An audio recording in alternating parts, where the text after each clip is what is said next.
All right. Hello and welcome. Twitch.tv/GTechFGC. You know where it is. We are live with Intertwining Fates Masters of the Azure Prelim. 4 long series going to be coming to a close right at the end of 2023. And we're here for some top tier BB tag action. What's up? What's cracking? My name is Kraken Atkins. It's good to see y'all. And I'm joined on the mic by someone that I haven't been in the same VC as in like at least 6 months. I don't think we've commentated BB Tag in well over a year and a half, but in a lot of ways is my other half. It's Lon Lily on the mic. I've missed you, buddy. How you doing? Yo, what's going on, everybody? Lonely here. Yeah, very excited to be able to finally commentate again with the Kraken Atkins. It's like, God, like me and you, we were like an inseparable duo for like 2021, like and part of 2022 too. So definitely missed being in the commentator booth with you, and well, it's time to fix that. Yeah, indeed. Like, I mean, if we're gonna leak some pre-production stuff, I think the stream was supposed to go live like 5 minutes ago, but like we couldn't get the queue to go because me and Lon would shut up about talking about BB Tag. So Yeah, like, look, we say the words in the word machine, and then we will spout them out. That goes in and out of commentary. We won't shut up. basically, but I mean that's good. That's good thing. That means we have a lot of stuff to say and some good players to say it about. Right? We got like 13 people in here for the brackets tonight for prelim number 4.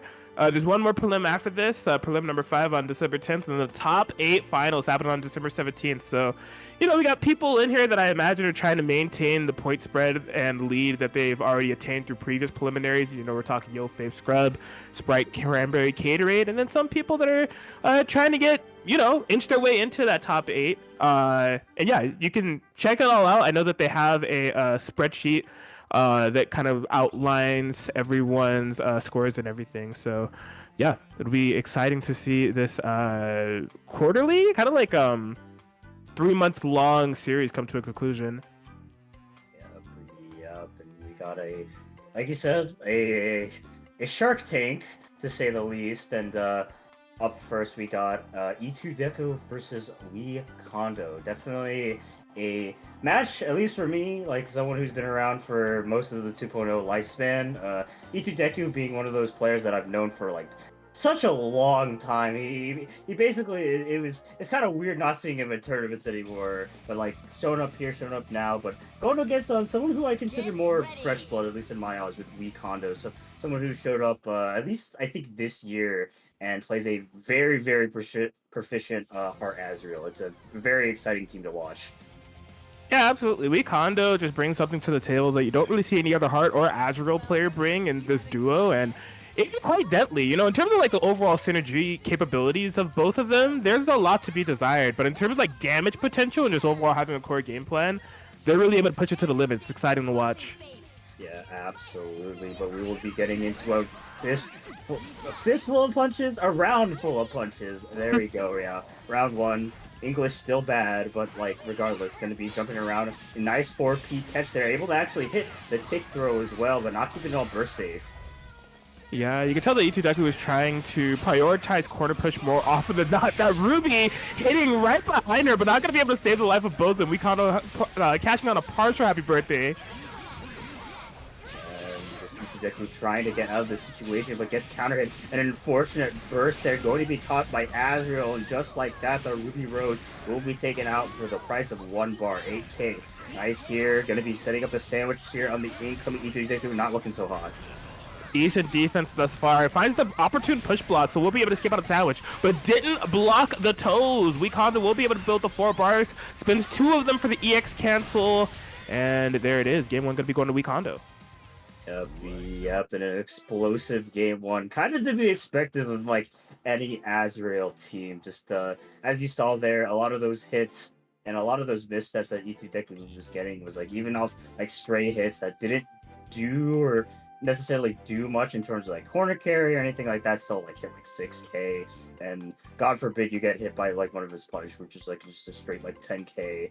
And yeah, and just Weekondo's team, just due to the damage potential of both characters, is you don't really want to make mistakes, but it's hard not to because yeah, they got the heart mix on deck, and I really want to like point out there just how well they structure their CC like pressure strings, really like applying the mix in times where Azrael 6-speed can really convert. It's a very impressive thing to look at because I would like Azrael's assists are very awkward to have to deal with. So already showing off some of that proficiency here in this first game. Yeah, we'll have to see how this maintains here on out. You know, Deku. What happened? Controller disc. Okay, I think we're. Door stuck. Door stuck. Well, on PS4, they could just start menu and restart it if they both want to. Yeah. Yeah. I don't know what's going on. Look, Weekondo is a PC tag name, and I'm sure he's not used to the luxury. Or, I'm assuming they're gonna. No, they gotta restart. B, there's 40 seconds drained on the clock. Somebody hit that start menu real quick. Yeah. Okay. It looks like they're gonna restart. Wait, do these PC tag players know that you don't have to kill? You can just hit the start menu. Look, Atkins, as someone who has been on the PC. Okay, yeah. Don't save these poor souls. Somebody let them know. You have to understand. 20 seconds. It could take 2. Oh god, this is truly the PC tag player brain rot, and I feel that. As a PC tag native myself, this is like my first instinct to be like, okay, well, I gotta go kill their characters real quick. Hold on. Jeez Louise, it's okay. Look, while they're killing each other, we'll kill time with the words. What I was gonna say at first was like E2 Deku. Based off that first game, right? We know them to be a extremely momentum-based player, and I mean, like, just gonna keep it a buck. Like, blocking is not their strong suit. That's not to say that defense isn't their strong suit, because the defensive options that they choose tend to be pretty eccentric. We're talking like Yang 5B, some counterpoke buttons and things of that sense, but like blocking is not. So like when Weekondo was able to structure those sequences with the hard assist on the beam and the Azure assist with the punch and be able to maneuver those based off the mastery with the team, keep E2 Deku locked down, it's a pretty solid condition kind of cycle that all the way to the end. But the more neutral that is played, and you know, God forbid if E2 Deku is able to find that hit that gets the party started, easily see an overturn on this match, as it looks like we're good to go. Everything is live. We're going to game 2. Yeah.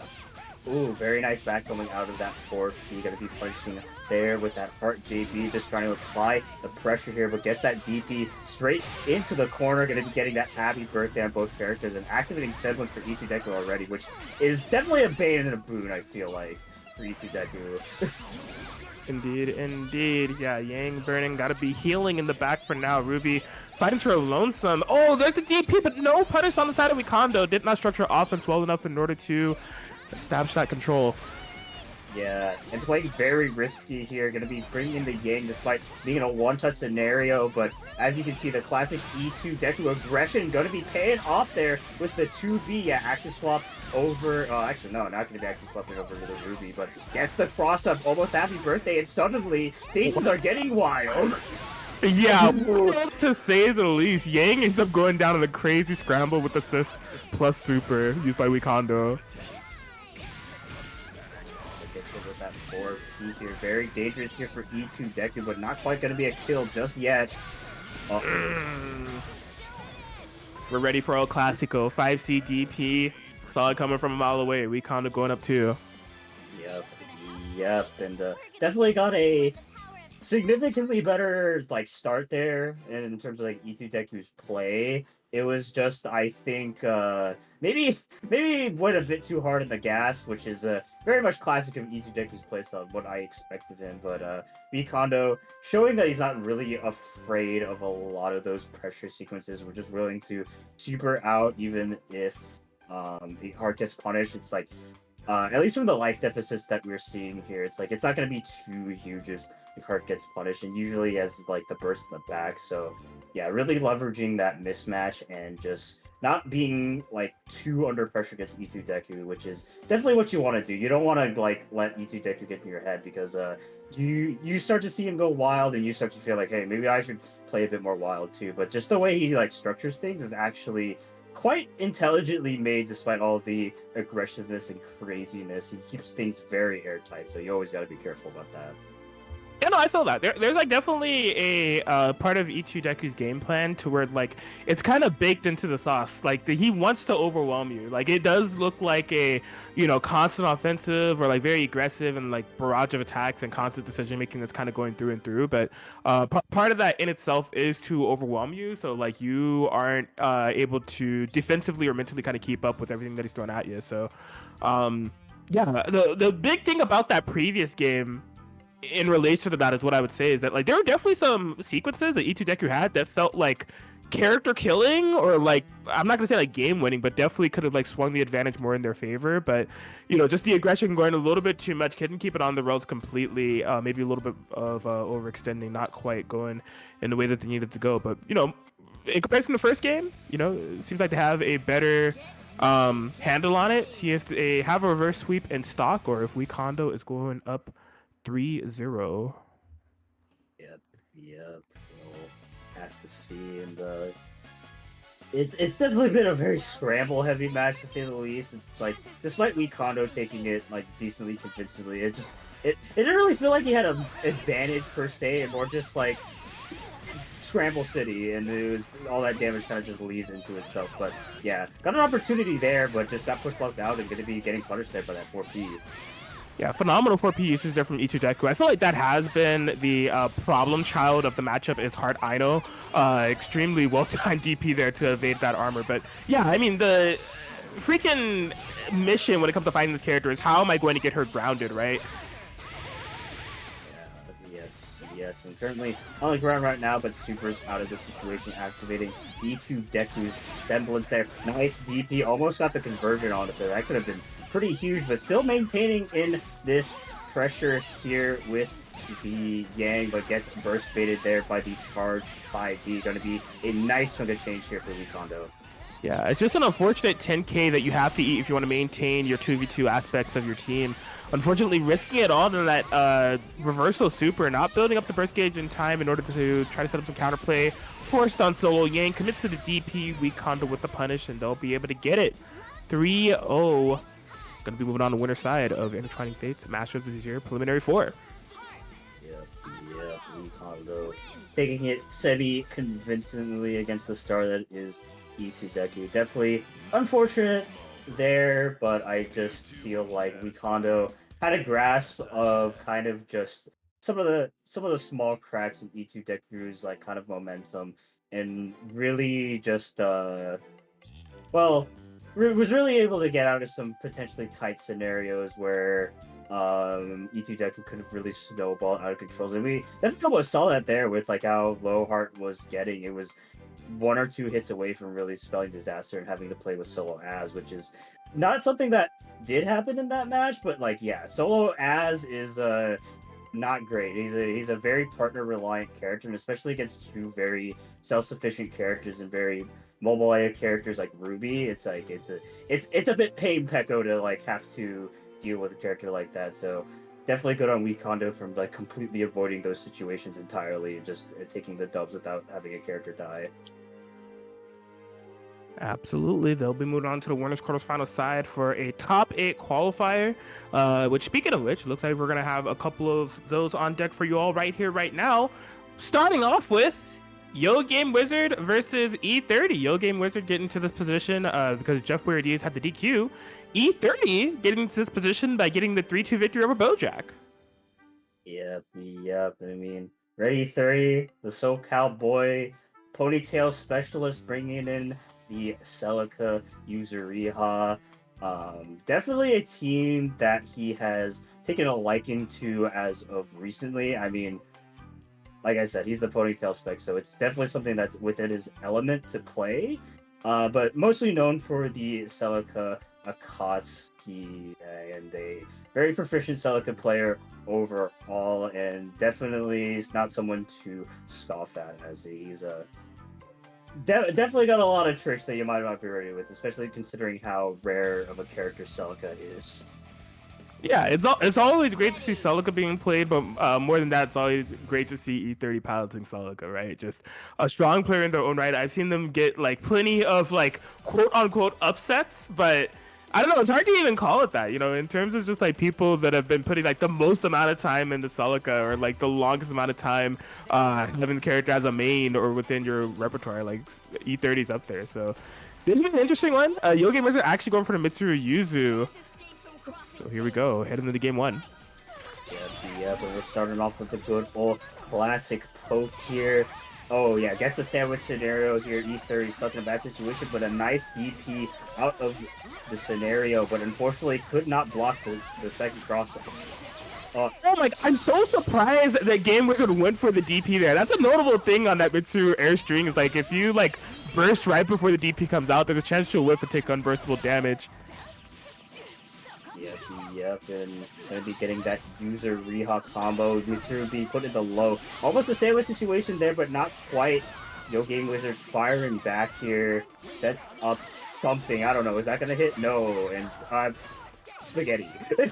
Yeah, the freaking married Karen made that punish really awkward. Yo Game Wizard couldn't quite get the kill on you. Yeah, that was user they were looking for. Oh my god. Oh my god. Look. So I want to say like full front, like I play against E30 quite a bit, we're buds, and Celica 5B definitely an unreliable button. Not in his hands though. That thing has like some extra power, I swear to God. But yeah, unfortunately gonna be losing the user EL here. Celica coming in with a level 4 resonance. Potential for Astral is available and almost gets the punish there. Could have been smelling doom, but not quite. Yeah, the neutral at play here. You see, Yo Gamers are constantly going into that stance. That has to be to dissuade E30 from doing any projectiles or even that EX beam, right? E30 trying to navigate space with the 5B. Gets caught on the toes for attempting to move after minus frames. Yare Ichirin!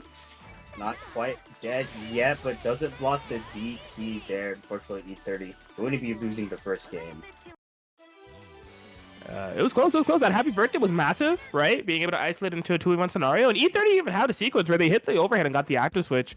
It just might have been either one of two things happened. They either active switched like too late and they couldn't get the pickup with Yuzu, or they just dropped the combo entirely. So, being in that scenario where essentially maybe just a combo confirm away from taking it, definitely kind of proves how close this was. But we'll see how this kind of goes with the game 2 scenario, because I feel like a lot of that was E30 finding that opportunity and nearly running away with it. But when they play more 2v2 centric neutral, it'll be interesting to kind of see the decisions that both sides make.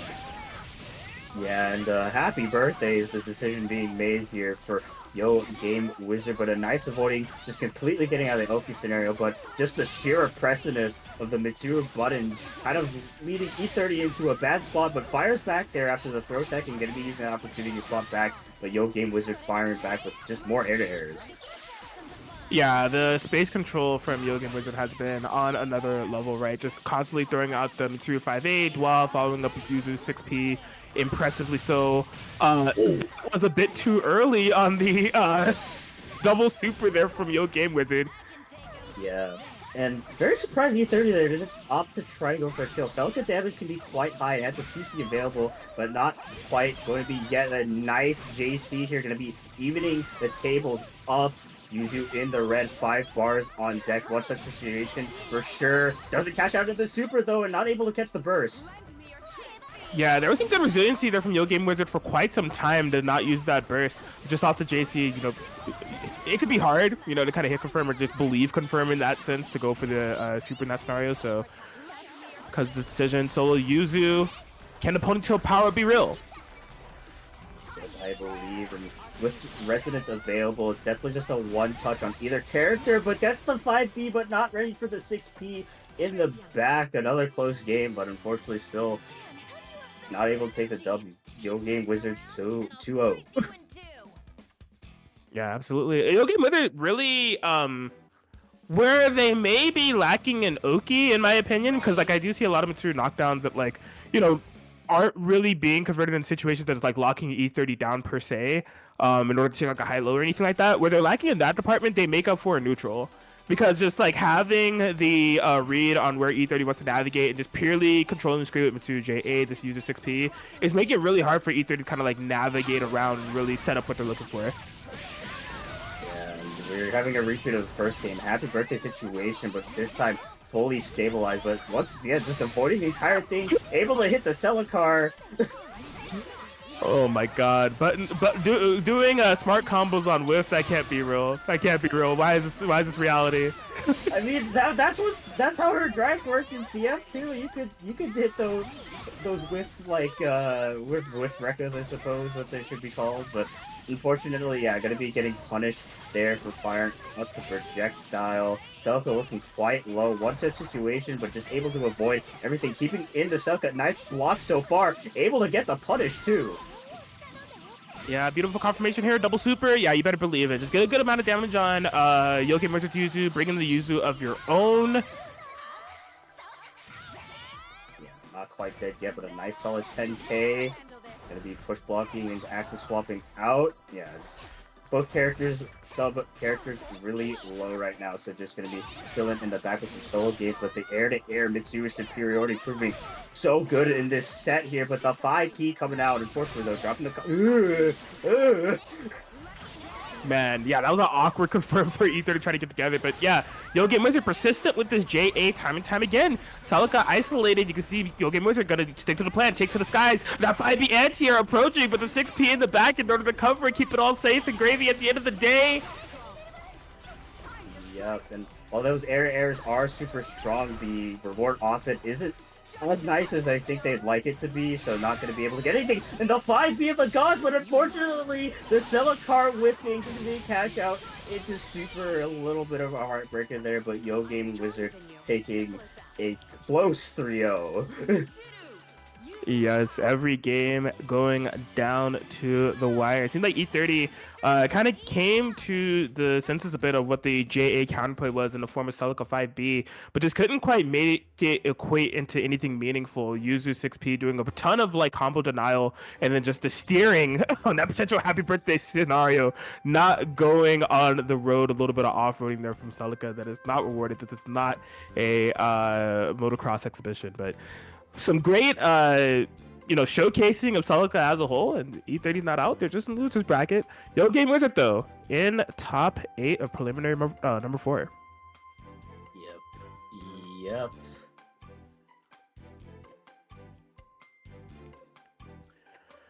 And yeah, so these are top 8 qualifying matches. We have another one coming right up, which should be a fun one. It's going to be Caterade 24 versus Riazo. This is God. At least I've been keeping up with the tag scene as of recently, just due to like busy with school stuff. But like every time I pop into a tournament, it feels like Caterade ain't there anymore. So glad to kind of see him back in the swing of things. Definitely a player that was very dominant like early this year in the latter half of 2022. A person that like you showed up the bracket and that's the person to beat type of deal. So very excited to see him play again and going against like I guess kind of like an old rival at this point with Riazo. Yeah, absolutely. At this point, in terms of like the spreadsheet and the point leaderboard for Masters of the Azure, Riazo is pretty high up there. Like they're definitely within the top 8, if not even like top 4 territory, sitting at 14 points. Only other person that has 14 points is Yo-Fabe Scrub, and the only person above them is Chop Suey with 17. But Riazo has participated in 3 of these. They've had perfect attendance record when it comes to the Masters of the Azure. Caterade is also within the top 8 territory, I think at 4th place with 11 points, but they've only ever entered 2 of these. So that's really kind of showcasing like how strong of a player Caterade is, because you have a lot of people on the sheet that have entered like every single one or have also entered 2, but they're nowhere near having 11 points. That just means, whenever Caterade is entering, they're definitely within like that top 3, top 4 territory. Super strong player, but it's not about the points, it's about the head-to-head here against Riazo and Caterade. I know that Riazo's been kind of running amok with this 9 Yumi comp the last time I tuned in to BB Tag. Let's see if that's still the case, or if Akatsuki really does fix this game. Yeah, it's not my home turf, so I'll refrain from what I can say about 9, but that's Let's get on with the match, shall we? My dude Lon really said if I say my honest opinion about Nine the Phantom, I'll be suspended for 6 months. Look, I don't know. Have I been given Minutes. have I been given the permission to be a hate? You know what? I'm a hater. I hate. No, I mean, like, tell me why you hate 9. By the time you're done, this match will be over. Never mind. Oh, okay, yeah. Like, we saw there him go for the unloopable, like, loopable and blockable, which is definitely something that you have to be careful with 9, but also a mistaken game balance. Why? Texas, why? Oh yeah, having a weird floaty burst too, gonna be avoiding that freaking sequence too. God, this character, I swear. It's Kati. Wait, you don't parry? I'm actually really surprised. Yeah, okay. I will be fair there. I believe there's a mind game that 9 players can do to kind of beat out the parry.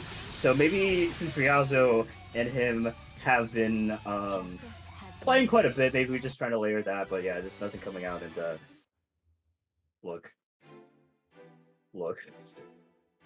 9 the Phantom. It's a character. But I mean, like, it's not like Haterade has no escape. You know, there's at least some RPS there. It's a loopable and blockable, but it's not an inescapable and blockable in this instance specifically. Okay, yeah, but he either needs to spend 2 bars or play a RPS against 9. Who, by the way, like, even though you can't avoid the unblockable with Akatsuki, this matchup is still not good for him. So you're still suffering in the neutral game. You get out of the bad situation into arguably the worst one, but you know what? Kater is just simply nice with it. It hits out the 9, forcing out the Yumi quite early, which is not ideal for Yasuo.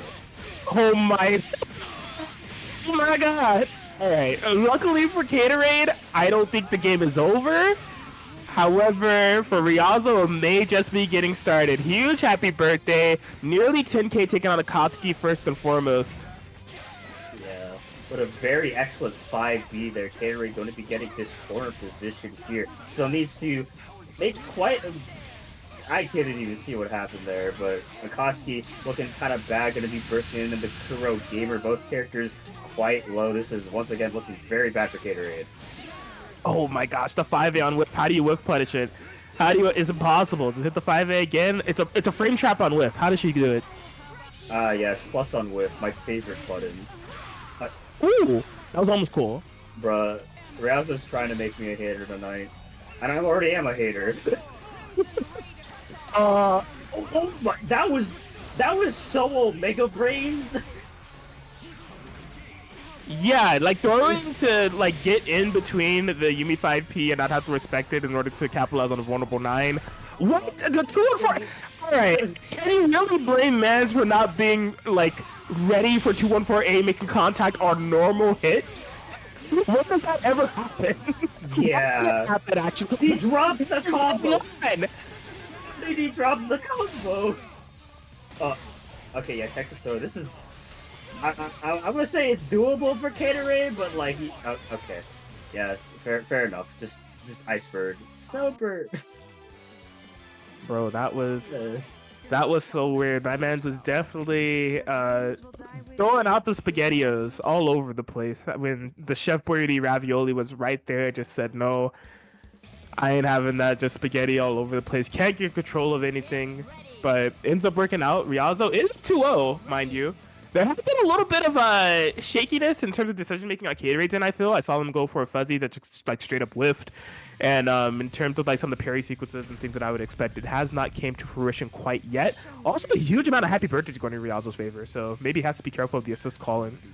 Yeah, and like 9's definitely one of those characters just because of how big and how omnipresent her buttons are. It's like assist calls are very hard to get, but getting those good 4P calls I think is going to be really good against like kind of just 9's general like floaty like in the air gameplay. Oh my god, perfectly timed push block there from Caterade on the Yumi 5P in order to open up the scenario for the low. Corner carry is where we're going. Good defense thus far, it's not over yet. Yep. Ooh, I think try to keep it all burst safe there with the 5B and a good air stall there from Riazo, able to kind of catch those fireballs, just really getting corner to corner. Oh yeah, you're really abusing that weird Kuragane burst hitbox to just avoid that situation, but unfortunately could not avoid the situation afterwards here. Going to be getting into the corner once more. Can't block the cross up. The 9 train keep on going, but not keeping all burst safe. My freaking god! I was just about to make note of that. It was like, yeah, although Riazo is coming up like money on some of these offensive exchanges, the 9 is low. So as soon as that Akatsuki came in, really gunning for her and rewarded for that aggression, Caterade does have to be isolated for the 2-in-1 situation. Yep, and going to be switching over into the Kuragane, going to get that mid-screen Oki, forcing out a Resonance Pop, and gets the Fuzzy there. Yeah, had to hold down the 2 in order to avoid that, but yeah, Gatorade going to be taking game 3. There it is, yeah, pretty solid return to form. It was not without essentially finding that opening, finding a little bit of a chink in the armor there of Riazo and chasing down that 9. That's something that Riazo will have to be a little bit mindful of. You know, it can be really easy to get kind of lost in the sauce of the means of like playing 9 the Phantom and like looping unblockables, controlling neutral, converting stuff, and like having a presence of mind for like your magic bar. But you know, you got to keep in mind the health bar as well. That's the most important gauge in the game, right? Yeah, like it could definitely be hard with 9, considering just like how much you can pop off with her to like really be aware, like, oh yeah, I have to have situational awareness of character, something that you just have to be aware of. And I thought you were gonna say you gotta have situational awareness with this character, something that 9 players lack. I definitely thought you were gonna take it there. That's what it felt like. I think off record, I was, but I stopped myself. That's how in tune we are. I know the things that Lon wants to say but held back on.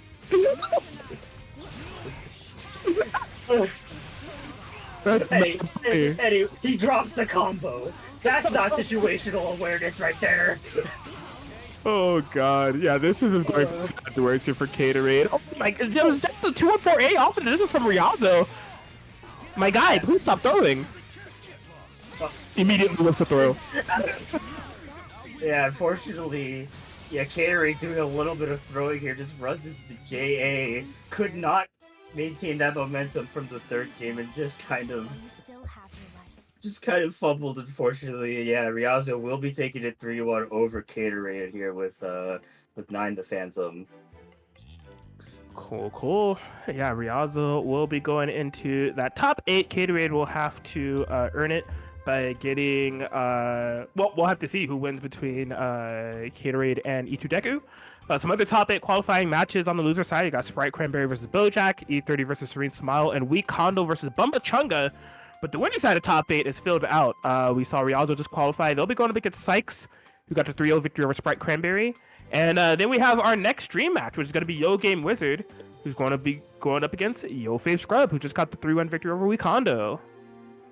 Yep, our favorite scrub, your favorite scrub, everyone's favorite scrub, locking in here with a very interesting team with the Walled Merkava. Of course, we know him more for the Ragna Ruby, but as of recently, well, I guess not really as of recently, but definitely a person that, like, once they got into the main group of the team, like, really loves experimenting with stuff, and yeah, I mean, he definitely makes it all work. Like, he's just such a solid fundamental player that he can really pick up a team and really shine with it, despite not having practice. And even like making Yo Game Wizard bring out the main team against Wallstein Merkava, which on paper is just something that Adachi Yumi would eat up. So yeah, we'll have to see how this plays out. I can't imagine that, at least team wise, that Yo Face Scrub is happy about this, but he's definitely willing to play through it.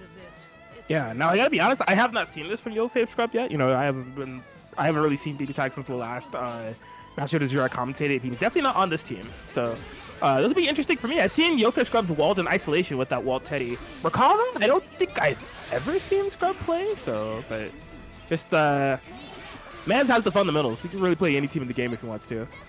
Yeah, but you're really gonna need to show that here in order to beat the menace that is Yumi Adachi here. Definitely one of the stronger teams in the game that can be very oppressive here, and just any situation you're in, it's just you're in fear because it's got Yumi. It's got so many good ways to just absolutely just destroy you, and we're gonna be seeing it here with this unburstable 6.4k kill on the Merkava. Yeah, imagine being in that situation where the guess is either unburstable, my character is dead by taking a low, or I block low, but then I get fuzzied into, like, I could also die, but I have to gamble on burst. Like, that's the 50-50 situation Scrub was in. Yeah, like Adachi Yumi. Who'd have thought this team would be good, right? But Yo Game Wizard consistently proving that it is, and you can actually be getting that backdash in order to kill off the wall sign. Yo Face Scrub getting some amount of progress here in this matchup with the solo wall sign, but ultimately faltering against the strength of this team. Yeah, what I have to call into question here is, like, how does Yo Fave Scrub stop this team from doing the thing? And y'all know what I'm talking about when I say the thing, right? We're talking like full screen Adachi AZO, Yumi 6P, and the BZO, just like the lockdown that the team can implement just due to the pure presence they have via Snowbirds and Zeos. Like, how do either of these characters, or both of these characters as a unit, really put up a counterplay to that situation? Spoiler, they really can. Dang. At least from the full screen game, not at least. Like, Wall Sign and Merkaba, very strong mid-range characters. Like, as you can see there, like, in the mid-range situation, they actually got quite a bit of tools, but for full screen, yeah, it ain't looking good cheese. Yeah, you can see Yo Game Wizard trying to go more into those full screen distances, going to be able to capitalize on the approach there from Scrub. A little bit of a dicey scenario there on the clash. Yeah, but not able to keep it all burst safe, keeping in the Adachi. And yeah, as I mentioned, like, the full screen game, not there, but the mid-range game is absolutely fantastic, and that's exactly where Scrub wants to be playing the game, but unfortunately gets that BZO off and can't block the empty jump low. Yo Game Wizards team starting to get going. Yeah, one spot of this match where Yo Fave Scrub is definitely winning. Oh my gosh. Okay, I was about to say, there's no way you got hit by this. But it was in terms of meter economy. Like, I know Yo Fave Scrub just, like, spent the 5 bars right there, right now, but in the first, like, opening sequences of this match, Yo Game Wizard had spent a lot of bar on push blocks, where Yo Fave Scrub was just like, okay, I'm going to take that as a win. And so by the time that, like, Yo Game Wizard actually found a hit, it didn't do any damage. My man's had, like, no resources to spend at all. So maybe that is the way that you got to play, you know, constantly threading the needle, putting Yo Game Wizard under some pressure to force out those push blocks, and then carrying the victory to the end. It worked out here. It's got to work out 2 more times for Yo Fave Scrub if they want to get to that winners finals. Yep, and I mean, Adachi Yumi can definitely play a lot of keep away game, but kind of just due to the nature of, like, some of their defensive options, it's like definitely incentivized to kind of like push block out as soon as you can and just try to go back to full screen and start recognizing that and trying to be like, okay, they might push block me out, but I'm gonna do the option that helps me maintain that mid-range situation, just constantly keep them under pressure until, like, yeah, like you said, just make them run out of resources or make a mistake like this. Yeah, this is pretty notable here for Yo Fave Scrub. Gonna be able to get the command throw. Ender 5K was trying to bait out some type of panic option there from Yo Game Wizard. Beautiful navigation in order to close out that BZO, not letting it rock for free. Yep, but unfortunately he got hit by the air-to-air, but a dropped combo. Wall sign coming in. Oh, Merkaba. Merkaba narrowly avoided freaking Yumi's 5B due to the animation of that assist. That was really funky. Yo Game Wizard, Merkaba, where are you looking? Sorry, like, Yo Game Wizard definitely playing it very antsy on the defense. I'm noticing getting hit by a lot of counter hit scenarios, just really disrespecting just how, like, surprisingly fast a lot of, I guess, wall team and Merkaba's buttons are, but does get the hit here on the wall sign. Bit of a bulky bully, so it's not going to be a kill just yet, but that Merkaba is still foiled to the back. Oh no, yeah, I think Game Wizard absolutely wanted to call out Yo Fave Scrub headed north, but just, you know, who knows if Yumi's DP could have actually worked there. Maybe had to catch the pre-jump frames, but that DP was too little too late for any type of anti-air capabilities. Yo Fave Scrub be able to capitalize and go up 2-1 over Yo Game Wizard, the Battle of Yos. Yep, and just showcasing despite the painful mismatch of this matchup. Yeah, Yo Fave Scrub has fought too many Yumi Adachis and not know what to do in this situations, and I think Yo Game Wizard is definitely playing very overconfidently, just smashing a lot of situations, setting up BZOs, and kind of like that mid-range area where Wall Sign is thriving. and not really trying to play to the strength here at the like full screen game. But yeah, we're gonna be seeing it here. VZ Azure swap. There you go. No, this is exactly what Yo Game Wizard needs to do, right? Just like make Yo Face Scrub work for it. Really call into question the full screen game and see what Yo Face Scrub's answer is for that. Dead obvious. Dropping a Yumi combo, just like me, for real, for real. Samesies. The lockdown. Oh man, ended up going low. You can tell that Yo Game Wizard was expecting instant overhead. Definitely McCrobbin in the corner is horrifying. Like, where is he gonna go? Overhead, low, nobody knows. Yeah. This time, Yo Face Scrub showing that overhead option. Is trying to make up for lost ground here to even up the life total just a bit. But lockdown on this team is no question, right? You can use wall side 6P and kind of cycle that pressure for days, it looks like. Yeah, we're going somewhere. We're going to Nebraska, boys. Alright, this is just like scrambles for days. Yo Game Wizard not being able to defensively calculate and measure their actions. But here we go. This could be massive, okay? Wait, since there's random version, you don't get a confirm off this, do you? No, you don't. Yeah. See. I'm really surprised about that. Like, unironically, Adachi could have killed with a meter dump there. So very surprised that Yo Game Wizard opted for the super. Maybe it was like some late card cancel attempt. I don't know, but bleeding for it, like leaving in the wall, could prove fatal here. Don't know. I don't think it's gonna be killed. Yeah. Oh. And there we go. Yeah.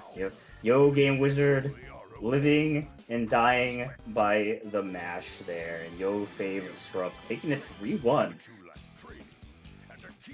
Absolutely, Yo Face Scrub going to be moving on into the winners finals, victorious within the battle of Yos. You know, I feel like this should have been anytime these two play, it has to be a Yo match to where like whoever wins gets to adopt the other player's Yo. So like since Yo Fave Scrub won, they become Yo Fave Scrub Yo. Then Yo Game Wizard is just Game Wizard. I'm so disappointed you didn't say Yo-Yo Face Scrub. I didn't like the sound of that. I didn't like the sound of that. Yo Face Scrub Yo. It's like starts with a Yo, ends with a Yo. I'm gonna disagree with you. I don't like the way that sounds. we will never be in agreement in this situation. Who takes the Yo? Like. Or where do we put it? We're arguing over custody of the Yo. Yeah, yes, look, I'm sure that at some point in time when Yo is trademarked, they'll have a legal battle regarding the legality of the usage of Yo in their name, and one of them's gotta let up. We gotta keep it low down here in the BB Tech community. Like only one Yo allowed. So someone's gotta take charge. I don't know, bro. Name one notable person named Yo-Yo, all right? Can you? I can name a Yo-Yo named Yo-Yo. Dang, that's great. You were supposed to say Yo-Yo Ma. That was. No, that's low-hanging fruit. Hey, that's great. Yo, wait, over here in the BB Chat community, we do not acknowledge Yo-Yo Ma. I don't know. I think that they're like a violin player. I'm not sure. I know they play like the strings of some sort. The world's tiniest violin. Yeah, Yo-Yo Ma, the inventor of the world's tiniest violin. That's who they are now in my head. If I ever hear Yo-Yo Ma again in my life, I'm like, yo, that's the guy that invented the world's tiniest violin. That's them right there. Oh, he plays cello apparently. That's much bigger than a violin.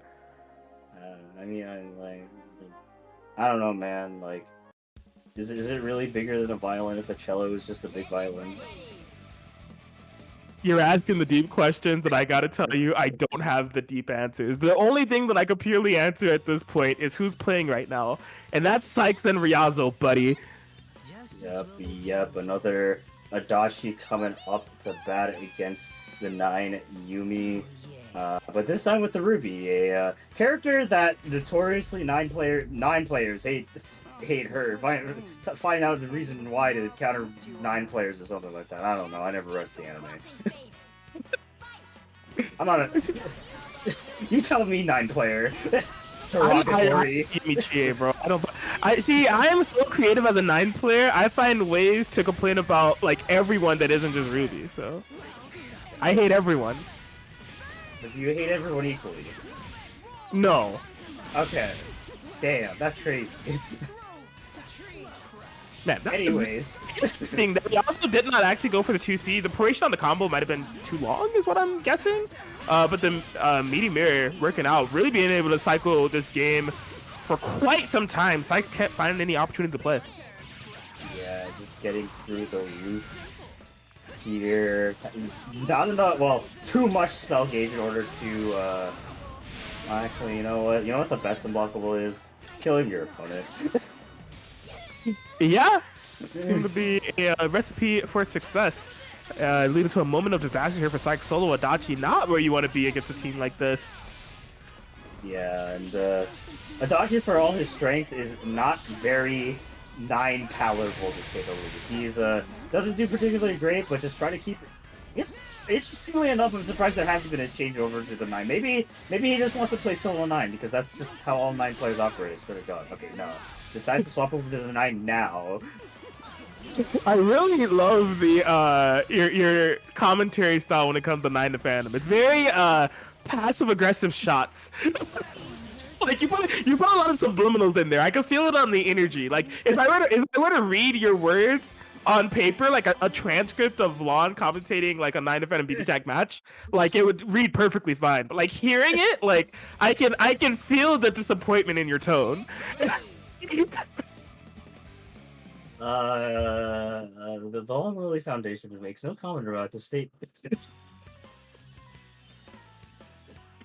Listen, I can feel the bias, but Rialzo is feeling the heat, feeling the pressure, trying to overcome it, get W's on the board. Good 5A in order to capitalize on that Adachi. Imagine taking like 25% for calling an assist. Zam. Yeah. Oh, that was a pretty tricky cross up there, and something that caught Sykes going to be going into the Yumi corner combo. What's the mix going to be? Actually, nothing, but you know, just ran straight into 5B, no burst bait available, so just going to be returning back to neutral and gets the happy birthday. All right, yeah, Sykes has the 4 bar. I gotta imagine we're not spinning it quite yet, but this will set up for a safe jump. No, did not commit to it.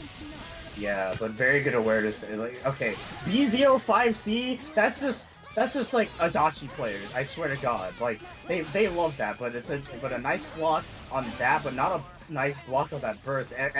No one's blocking.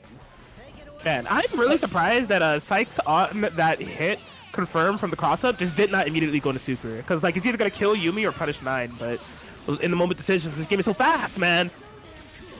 Yep, and making the right call here, killing off 9 the Phantom. No one wants to see this character on screen, especially if you're fighting her. Rialzo wants to see the character on screen. I make no comment. This may be the end here for Sykes, or for Rialzo, I should say, as Sykes is going to be able to tie it up 1-1, isolated the Yumi, executed the game plan. All right. Yeah, and I'm glad that you pointed out the B05C. That's something that I've been seeing happen a lot as well. Some of them have been blocked, some of them have not. Sykes not opting for any IADs or anything. It's just like, I don't know. Is this the epitome of Adachi mix? I mean, like, unironically, for all his strength of the character, Adachi is not the most self-sufficient solo character when it comes to mix. Yeah. So he is. I'm not gonna say he's reliant on 5C. He definitely has options, especially off BZO. It's just you need to do it in the right situation. When you're doing it from full screen, like yeah, you kind of just have to BZO. But yeah, CC here, but a nice punish there on the landing. Gonna be getting a nice chunk of damage and the BZO mix. And like yeah, you cannot DP a BZO. You're gonna get. It's arguably worse if you don't. Or better. In the drop, gotta give Rialzo a little bit of breathing room. Not for long though. Instant activate on the cross combo, some push blocks. I'm still in there. I got 2 characters, baby. Yeah, but I mean, let's be honest here. 9 is at least 2 characters in 1, but still a 2v1 mismatch and a nice tick grab there. Going to be putting quite the hurting here on the 9, who is in the red health zone. Potential 1-touch scenario with this meter. Yeah, going to be popping the resistance. Hopefully get something here. But the low check going to be sealing the fate here for Rialzo, I think. Yeah. Man. And yeah, it's definitely something in the air. It feels like all of it is kind of turned into Sykes' favor as they're going up 2-1 over Rialzo very comfortably. Like, they aren't having any issues at all navigating around 9. They're really able to close the gap and really keep Rialzo under pressure time and time again. And yeah, I mean, this will be interesting to kind of see where this leads us in terms of the game plan, because Rialzo really needs to clean up the neutral and keep Sykes out, or have better counterplay against Zio if they want to be able to take this. They already wasted one of the big anti-Zio call-out options, so this is massive in itself. Yeah, it hits the tick grab. Unfortunately, due to the hit of the B-Zio, not able to get the hit here, yeah. Maybe had to do a little bit of course correction to avoid that 6P, but still in the mix against the instant overhead here. And has too much meter in order to go for any unblockable setups, but catches the toes and not able to keep it all burst safe with a nice tech. Oh, yeah, it was just really risky, or risk averse in terms of matching on that 9 from the empty active switch. Did not want to end up taking a ton of damage. Good step with the snowbird on that Zio, but still, you know, these two just kind of feeling each other out. Yep, and ooh, couldn't react to that 5C. I mean, look, that was an instant 5C. Like, I couldn't see it through the Zio. Instant 5C. Yeah, like, he did it, like, instantly. Like, could you see the 5C come out? No, I could only hear it, so, I mean, you make a valid point. I couldn't hear it. Oh my gosh. Well, I would say that Rialzo has slowed down the game to a pace to where it needs to be. It just doesn't feel like they're fully in control, you know what I'm saying? Like, they're still kind of playing around Sykes. Magnificent teleports to get out of the cross combo scenario. Now Sykes is dwindled on that cross gate. Gotta be careful assist, gotta be careful getting hit. There's no burst available. Snipes the Adachi in the back. Can't get the full pickup for the kill. Yep.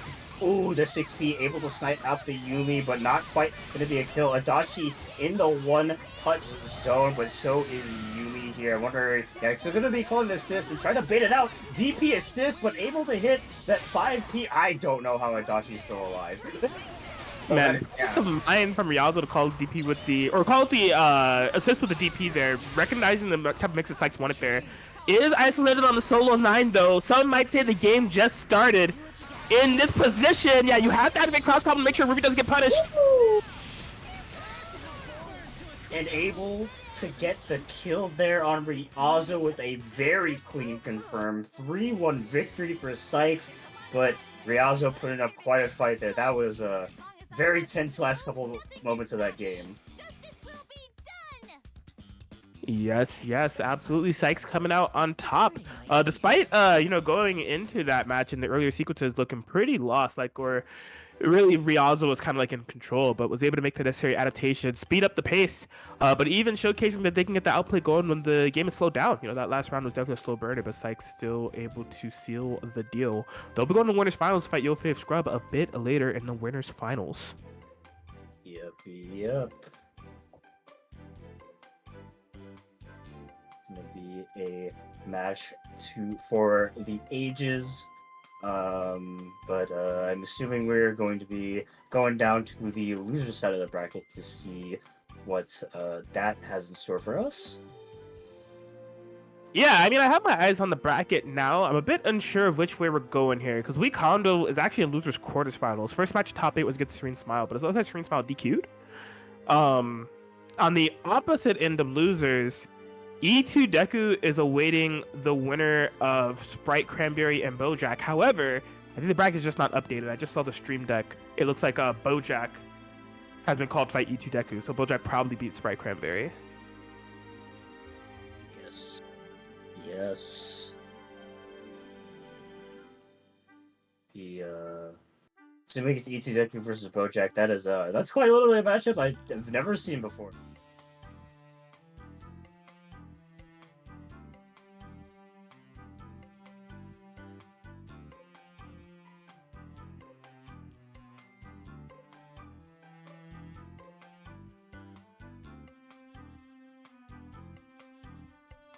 As well, I'm sure they've met, but I'm not sure how it would go. You know, both of these players kind of live within the chaos in one way or another, right? One is implementing the year-long or game span long chaos of Yang Ruby, Definitely way more on the aggressive end. We see E2 Deku time and time again. What can they possibly absorb with a 5B or JB? The answer is damn near everything if you give them the opportunity to do so. But Bojack, with this Adachi Azrael, the slogan "Zoning is cheating" lets you know everything that you need to know about Bojack. You know, they have a bit of zoning within their core kit, but it's only to play nice with Azrael at the end of the day. They don't actually want to keep you out. Yeah, like definitely the point of the team, and like it rides and die on this fact that the fact is like it enables Azrael to such a ridiculous degree. It makes him look like a good character. Yeah, I mean, just right there was able to get a unreactable 50-50 essentially with Zio in the backside. Unfortunately, not able to get the full amount of Oki and damage that they were looking for in that situation. A little bit funky on that DP ender, but but E2 Deku keeps on swinging there, able to make the DP, but a little bit of weird hit, but chases down the Azrael. Where are you going, buddy? Yeah, not going to be quite a kill due to the 18k health threshold, but yeah, just be going for the standard ender there. Try to bait out the dash, but not working out here, and Bojack going to be firing back here. yeah, smart stuff of Bojack to have the presence of mind for the burst punish, able to pretty much execute it so magnificently to get Azrael out of there. Azrael was kind of low on the health bars, so now Adachi trying to clean things up. Yep, and kind of the unfortunate thing about Bojack right now is the fact that how low his Azrael is going to play. He has to either choose between, you know, maintaining Azrael's health, which he didn't choose to do right there, or getting a lot of his threatening mixed in. So it's a little bit rough here for Bojack. It's kind of like he's kind of like without a cause here, but both characters now looking low. He can well, he can choose who to die, and he's gonna choose Itachi. Yeah, I'm not gonna lie. I think there was a significant point in this matchup that like really gave that to E2 Deku, because like you take into account that full screen cross combo situation, right? And so Bojack did not commit to Azio, but saw the super flash of Ruby. So I think subconsciously Bojack was like, oh, they're going for the full screen super. I'm going to block and punish. But what E2 Deku's actual idea was, hey, I'm going to do the spin scythe super and try to kill Azrael with this. Because it almost worked. Azrael almost died from eating the entirety of that super. And then Bojack couldn't make the mental flip in time of like, wait, that's not the super that's happening at all. I should like punish Ruby. And ended up like pretty much losing the game for that, right? They lost the entirety of the cross combo, so that means no cross gauge, they can't burst, and E2 Deku was able to recover magnificently from that. It was really interesting. Yeah. There's Azrael's time to shine. A very nice block. E2 Deku's defense so far has been really good on blocking a lot of what Bojack has to offer, and able to get that punish there on the Heat Riser. Gonna be putting down the support into the corner. Oh my god, lockdown. Okay, we do have a one button DP. I'm finna use it. If you think I'm about to take this pressure, you're crazy. Ooh, yeah, I think he switched it across up there. Oh no, I'm surprised there was no match there. I'm always confused of whether or not that's minus or not, but I'm pretty sure that was minus in that situation. Gonna be losing the Yang off that, a very huge loss here for E2 Deku. Ooh, okay, yeah, cross combo right at the end. Trying to maintain that salvage good on E2 Deku, up, back, and holding north. But this air sequence for Bojack can't quite stabilize the combo with Buzzsaw. Yeah, the patented BZ Buzzsaw able to air stall that anti-air there, runs up, and the super and the DP straight back. Craziness is about a nice DP in order to avoid that JC. E2 Deku's wilding right now. Lon, let me know if I'm going crazy here, but did E2 Deku just do run up invulnerable option 4 times in a row? Yes. Okay. I just wanted to make sure that is indeed what happened, because that's what it felt like I was seeing, but I couldn't like mentally comprehend if that's actually what I was seeing. You know what I'm saying? Understandable. I'm in disbelief too, but yeah, like I kept it in reality. I could sense your dumbfoundedness, and I was like, yeah, that's really what happened. I mean, E2 Deku when he's back against the wall, it definitely goes for very eccentric options like that, and this time it was just like, surely they won't expect the 4th one. Listen, keep the main thing. Do what works for you, E2 Deku. I've been a for years. Okay, very nice snipe out of the situation there with the Zio, and Ruby doing the main thing that she's good for in the Adachi matchup was really using that air stall in order to kind of avoid a lot of easier situations. And, well, unfortunately not paying off here as Yang will be in the corner, in the mix, hits the low, but no burst bait. Yeah, those forced cross-ups with Azure Dash plus Adachi 5P have been eating E2 Deku up. That's what's so messed up about it, right? The lingering tag, you know, right there, the active switch window for Adachi is so huge on 5P, just constantly going for that DP active switch in order to put multiple layers within the mix-up. Yep, and okay, you're gonna be going for the Gustav into the super, just keep it all burst safe here. Slowly whittling down the health, hits the anti-air BP, and Ruby will be going down. Yango in the red health gonna be coming in with Semblance. Yep, she do be burning. Oh man, able to stabilize Adachi JB, of all things, with the Azure 5P to get the pickup and get the confirm. Bojack in full control of that match. It was really interesting way as well. I feel like just as a matter of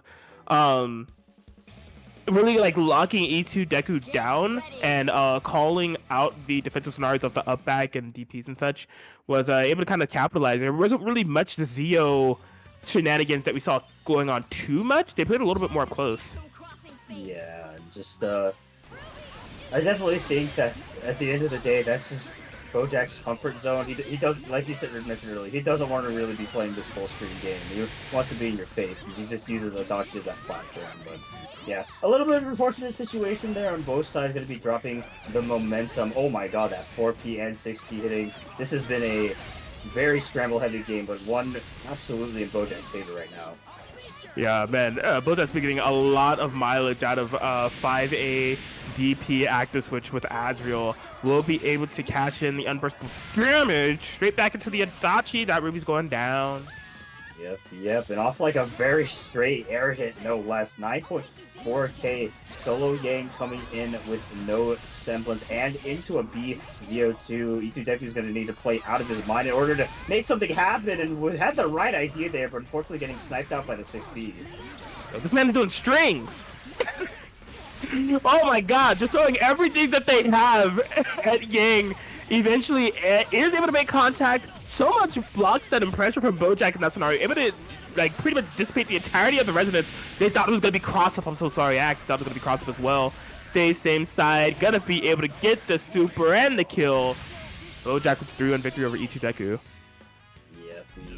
Yep, and an excellent display of the absolute control Bojack can bring here with this Adazrael Adachi. Had a little bit of a scrambly heavy like first couple games, but that game right there showing why Bojack is not to be messed with in terms of offense. Indeed. That will be bringing about what is, in my opinion, a very funny losers quarters finals between Bojack and Yo Game Wizard, because they actually do play. They do share a team. They do both play Adachi Yumi, so that's gonna be an Adachi Yumi mirror. I'm so here for this, but I'm not. Oh man, your BB Tag 2023 stream matches. Bojack consents. Yo Game Wizard consents. Is there someone that you forgot to ask? Lon Lily. Lon Lily does not consent to Adachi Yumi mirrors. We'll have to revisit that. That's for a little bit later in the future. Let's stay in the present. The here and now. The Wii Kondo versus the Ryazo. Look like it might be Heart Azrael versus 9 Yumi. Yep. More Azraels here coming out tonight, and I'm just saying, like, hey, if you Azrael players wanna like win, that'd be nice. I'd like to see an Azrael mirror. Thanks, love you guys. So I mean, like, you're not opposed to the idea of mirror matches in itself. You just don't want to see Adachi Yumi in a mirror. You want to see an Azrael mirror instead. Yeah, exactly. Like, dude, Adachi Yumi is like the most sleepo team in the game. I won't lie. And if everyone tells you otherwise, they're lying. I mean, but like, what about the intricate inner workings of watching Adachi Yumi counterplay itself? Dude, the counterplay to the team is just do your thing but better. Damn, he was so real for that. Look, I I'm toting back the violence tonight because it's not my home turf, but I still gotta be a hater, man. That's like part of my brand at this point. I mean, we all You missed the unblockable. No, no, no. No, Actually, I can't remember what the situation was, but there's something that he did wrong that wasn't that specifically. I can't remember what exactly happened though. Just take my word for it. Okay. I'm not unbiased at all. I haven't been hating on 9 at all this night. Not a single time. Maybe he really did miss the unblock. Well, I'm just cycling back in my mind now. Why did that happen? Wait. Both of these characters, I know what happened. Both of these characters do actually have escape from that unblockable. So I think he was trying to delay the instant overhead, but just like basically mistimed it, ended up whiffing. But they did not actually want to go for unblockable there. Okay, counterpoint. They could have done it anyways without much cost. Yeah, listen, you know. End of the How day, many push blocks? all of them. I got hit. Yeah. This hard Ino champion being allowed to play the game. Yep. Look at her go. Yep. And yeah, we Kondo playing very patiently because I mean he has to against Nyan. Like this is an awful matchup for Hart, but able to find the hit, was able to catch out a mistake there with the Az 6P, and yeah, we will be going on to the game 2, 1-0 for We Kondo.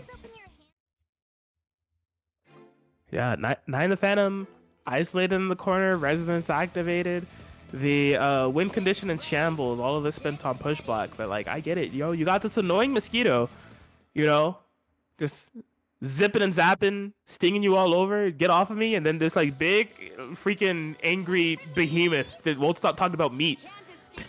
Just like constantly trying to punch you in the face. I'd spin the meter too. Yeah, that was a weird hit. Where is the Heart going? Nobody knows, not even a Heart player. But in its navigation so far, I don't know how Ryazo managed to block any of that.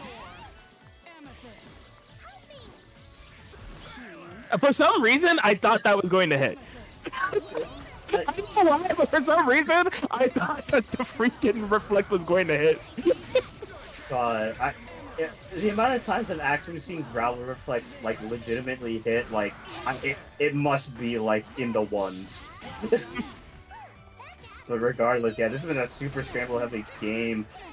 Hart trying to like just find a nice solid hit here, but not quite. Ryazo navigating around pretty smoothly, but ran out a meter for push block.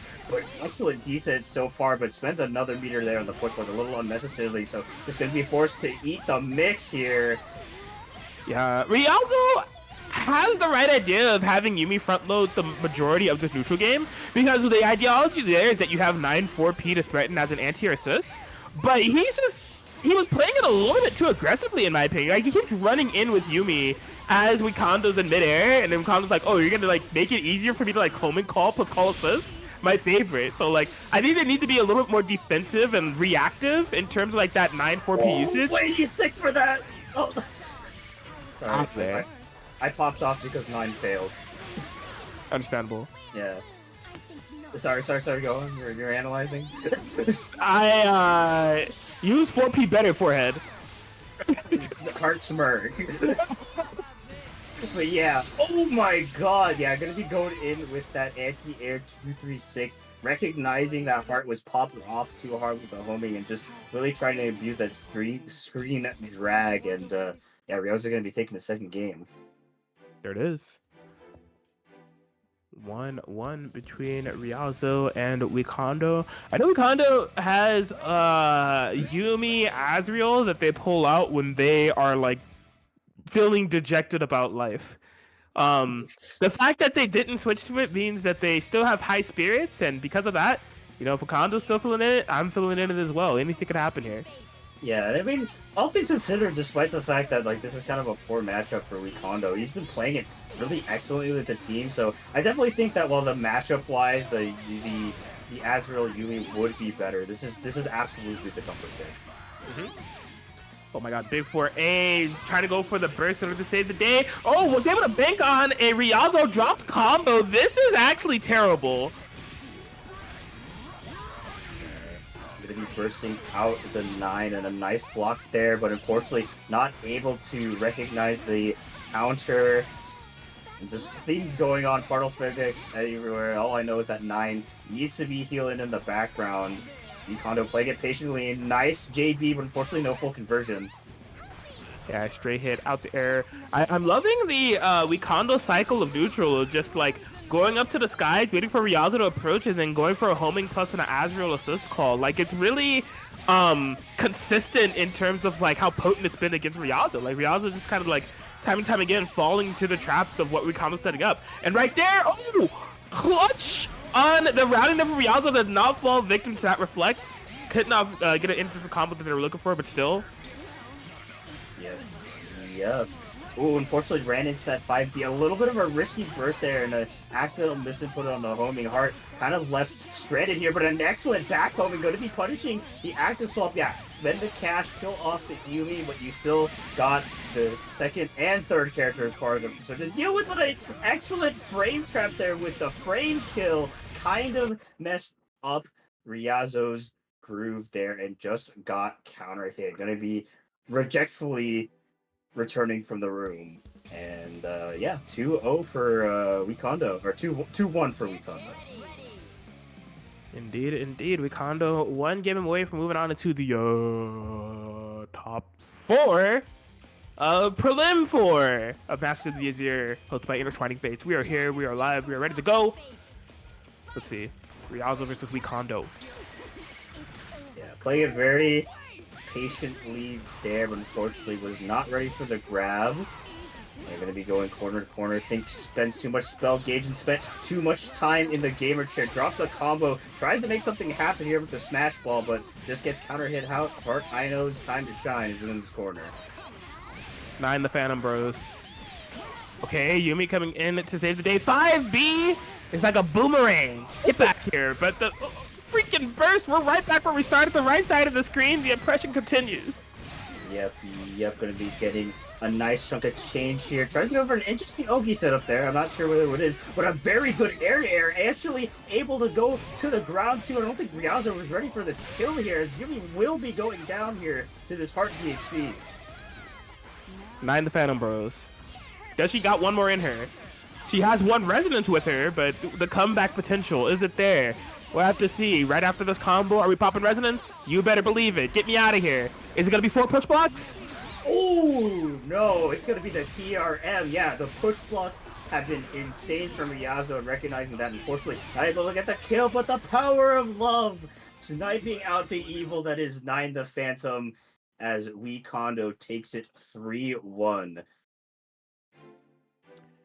There it is. Wikondo able to seal the deal. Love will prevail into the top 4. Ryazo will be finishing 5th here within Masters of the Azure Prelim 4. Again, I mean, Ryazo, one of the high leaderboard placers within the overall structure of the circuit itself. You know, they're well within the top 4. I think with a finish like this, their overall top 8 within that leaderboard structure is well in place. But Wikondo looking to make a climb here. They have like 8 points. They've participated in all of these, but with guaranteed top 4 positioning here, could be making a case for inching into that top 8 if they keep this up. Definitely excited for the prospect of him making it into that top 8. But before that happens, we gotta get on to our next match: Yogi Wizard versus Bojack. Here we go. Yeah, this will be something. So, is it really happening? Are we so back? Are we gonna get the Adachi Yumi mirror? I'm not gonna say of all time. That'd be an injustice. Gods Among Us. But no, it is gonna be Adachi Azrael. We will not be treated with the full mirror. It'll just be a half mirror. Yeah. And look, Azrael's hype. He can wake me up from the sleeper fest. Azrael. So you just need 25% of the overall BB tag characters on screen to be hyped for you to stay awake. Yes. Look, I'm not apologetic about my hater energy, okay? I feel, you know what? It this late in the game of BB tag, I think it's fine to have biased commentary, honestly. Like we don't need to call things down the center anymore. If you feel emotional about something, you've been dealing with it for years and you're still here, express yourself. I'm with it. I endorse this. You know, I'm happy you've been here because you've been with me through a lot of this matchup. Well, not this matchup specifically, but this team specifically. We've both gone through it, so I'm happy you understand. Indeed, indeed. Brothers in suffering. Yeah. Ooh, yeah, very nice punch there, but unfortunately not going to be able to actually drop out. Or I'm so confused about what's going on. What's happening? Game Wizard's in the green. So any character you see on the screen that is green, it's Game Wizard. Any character you see on the screen that's yellow, it's Bojack. Okay, I understand. Ooh, yeah, unfortunately they're going to be whiffing the super. Probably going to be a kill here. I actually kept it pretty late, but I think this is still a kill of the Yumi. Yeah, that's... Yeah, that's why? Why?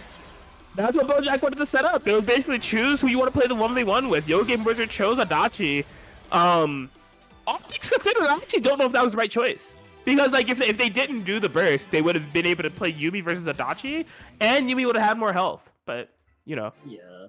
I think in terms of the matchup, I definitely feel like Adachi versus Adachi is about even. I can say the same against Yumi versus Adachi. So I feel like, at least in like my personal opinion, yeah, I agree with you. It should probably be the character that has more health going in, because like you saw right there, it's just like one touch situation just kind of led to them dying because they were so low on health because they opted to burst in the character that was about to die.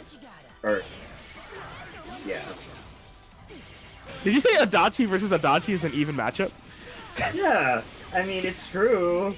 I guess so. Is there any mirror match that is not an even matchup? Yukiko. All right, yeah, you got me there. You got me there. Hey, it's not an even matchup. Dude, have you seen the Connor ACH Connor G like Heart matchup spread? I haven't. Heart is a bad matchup for Heart. That's insane. I'm not hip. Yeah, you're not part of ACH unfortunately. I'm not. Regardless here, but meanwhile when we talk about matchups, we have like an absolute slobber knocker here. Like that's look, all semblance of sane commentary for this match have gone down the drain. Like I'm gonna be 1000% with y'all. Lon, we know how this goes. This is our first rodeo. We can only keep up the act for so long before the BB consumes us. Yeah, we sound smart, but at the end of the day, we're all insane. Bruh, ain't no way. Bro should have just like simply not done DP. This is so sad that things did not fall into place there for Bojack. Yeah, I guess it was the overhead. What happened? What happened? So Bojack did DP, which yes is unburstable, but I think the BZO hit shortly after, which allowed for a burst point. Or am I crazy?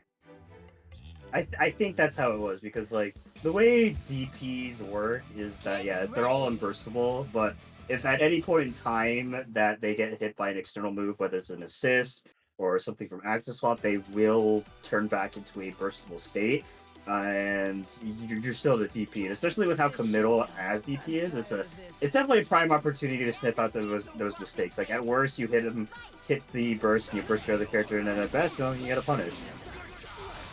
You're just standing there menacing me. That was a really smart call there from Bojack to kind of disrupt the full screen pressure that Yogi Wizard obviously wasn't set up there. Yo, my God, freaking dash plus 5P has been kicking everybody's ass. I understand, it hit me too. Yeah, I mean that's genuinely a really good thing about Bojack's team, is just because of how good Adachi 5P is, like a super active, super long-winded move that hits quite generously. It's like it's just good to throw out. Black Hawk. I can't believe it. That was unfortunate. Yeah, that was quite unfortunate. That is the word that you could use to describe the situation. It could be worse though. Azure could be dead. It's true. And yeah, he's still keeping the Azure in, and he hits the freaking cross up. Actually hit a counter hit, but I guarantee you everyone got hit by that. Yeah, I think he's gonna keep Azure in, go for another forced cross up, and then try to get a safe active switch. Never mind. I would have gotten hit because I would have been blocking cross up. I think that's why Yo Game Wizard got hit. That's crazy. The layer 2. Yep, and still keeping in the Azure and just trying to set up a sandwich here on the incoming. Ooh, that's a little bit risky, but yeah, keeping it all safe there, keeping in the Azure and not paying off, and we get to see this even matchup at work. Let's put it into this. Oh my god, Fry, you little brat.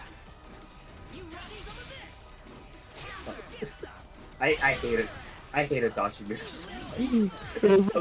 Jump button jousting. This is actually not BB tagging, it's actually dive kick. Oh my god, yeah. It has to do with the JB. No one wants that. It's true.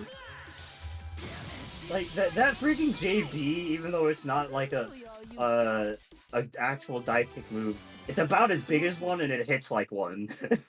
Yeah. I mean, the Adachi mirror can only go in a few ways. You're either both playing full screen, trying to reaction check each other on who's going to spin the super on the Zeo, or you're flailing at each other from up close with, you know, jumping at each other and seeing who will commit to JA, analyzing the verticality, who hits JB first. You gotta love it. Yours definition of love and my definition of love are very different items. Yeah, you gotta respect it. Well, your definition of what I should respect and what you should respect are two different things too. You gotta acknowledge it exists. Fine, you got me there. I don't want to, but I have to. Regardless, commentary aside, well, commentary question mark aside, yeah, Bojack is working on the perfect. Yeah, finds the command throw. Yo Game Wizard Yumi really needs to get out of here. Bets it on the DP. Ends up being a worthwhile gamble. I'm loving the stabilization of this route. Oh man, got the landing but couldn't get much more for it. What a block. Ooh, probably took an act up there, and they are going around the world, but where they're going is not being that first. I got hit. That can't be fair, bro. I mean, it's not. And actually able to hit the JA there, like the actual tip of the jacket, able to punish that 2B coming out from Adachi. Bojack going up a second game, and I think this is the first game 5 of the night. If as far as stream matches are concerned, yes. There's been a couple off stream. E30 versus Bojack was 3-2, and Bojack versus Bright Cranberry was 3-2. But yeah, this is the first game 5 that we're seeing on stream. Yes, Bojack, the master of 3-2s. And adaptation god. But can Yo Game Wizard put an end to the streak? Persist on and losers. Potential for a big happy birthday there. Just couldn't quite put the pieces together. Yep, and ran straight into that Azure there, able to convert. Gonna be putting the Adachi in the corner, but gonna be playing it all patient.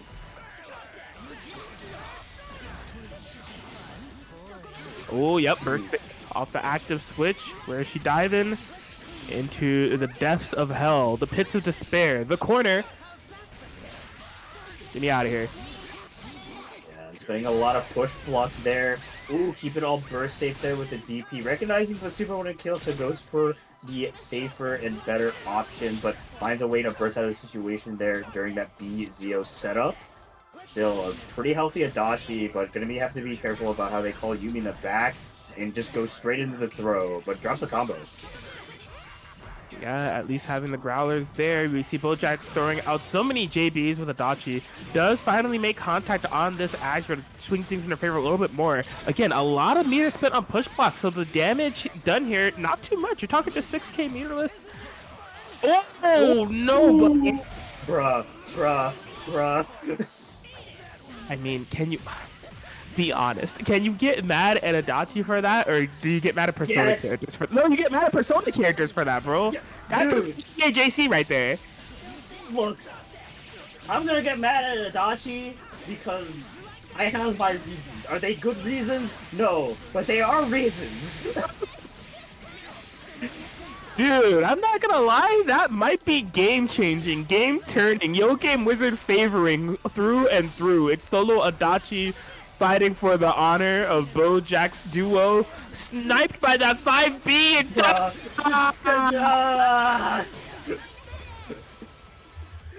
Oh, this game is great, bro. This gotta be the best. Yo, shoutouts to Mori, shoutouts to Arc System Work, shoutouts to Team Blue. Drop another game, please. This game is so funny, bro. this is the only time in my entire life that the fact that you could infinitely chain Yumi B Rekka into each other actually did something. Like, legitimately, like, won them the game. And you know what? Just because of that, why can we nerf it, please? I don't understand why she's allowed to do this. That could have I'm trying to cape and find like another character that probably could have done something similar, but alright, what if that was Akihiko and he was just like doing punches over and over? It's like the same concept. Yes, but like also at the same time, you know, he can get hit out of it, I guess, with the low question mark. I don't know. Out of Rekkas? Yeah, that's true, but like, dude, look, I'm trying to make Akihiko look good here. Oh man, I'm sure the Akihiko army appreciates your service. Look, look, I'm just saying that Rekka is actually meant to be continued forever, unlike Yumi's.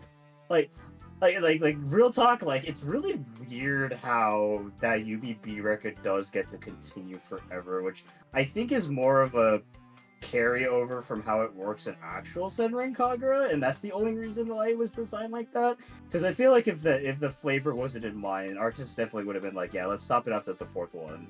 But since you can infinite Rekka in Senran, they're like, okay, you can infinite Rekka here too. Yeah, if only there was another Senran Kagura character in the game to see if that would be carried over between characters within the Fate, you know? Yeah. Is it just Yumi only, or is it throughout the franchise?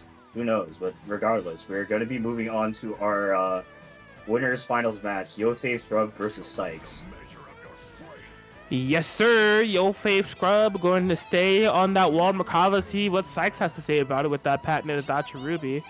And of course, gotta give a shout out to Bojack198 with the raid of 13. Pew, pew, pew, pew. We are at 33 viewers from the BB Tag in 2023. This is what I love to see. Here we go.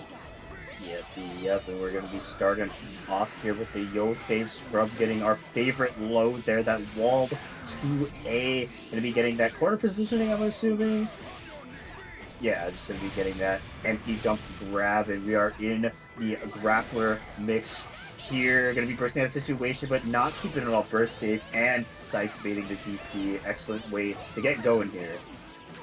Yep, multifaceted in that run-up jump. Be able to bait a preemptive throw tech and a DP at the same damn time. Gonna be able to make this burst safe. Yep, courtesy of Ruby Rose routing. Really able to pile on the pressure here against Scrub. That crossed up there, but what's not going to be crossing up there is that DP in the sandwich scenario. Good active swap and going to be punishing, but the only thing Wall can with the wall-to-wall super.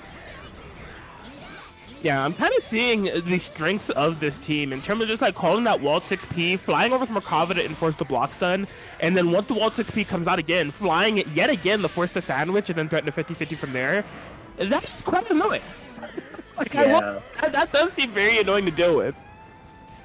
You know, I will say, for as rare of a character that Wald is today, I'm in firm belief that he is a very strong support character. He can enable a lot of unique things, especially with like very floaty teams like Merc and like Serene Smile, for example, like Rachel. There's a lot of things you can do with a lot of those like free manipulation flying type characters, but yeah, here we're gonna be seeing that DP punish here. I don't know the damage potential of this team, but it doesn't look like we'll be seeing the full brunt of it, as we're just gonna be going for the wall-to-wall super again.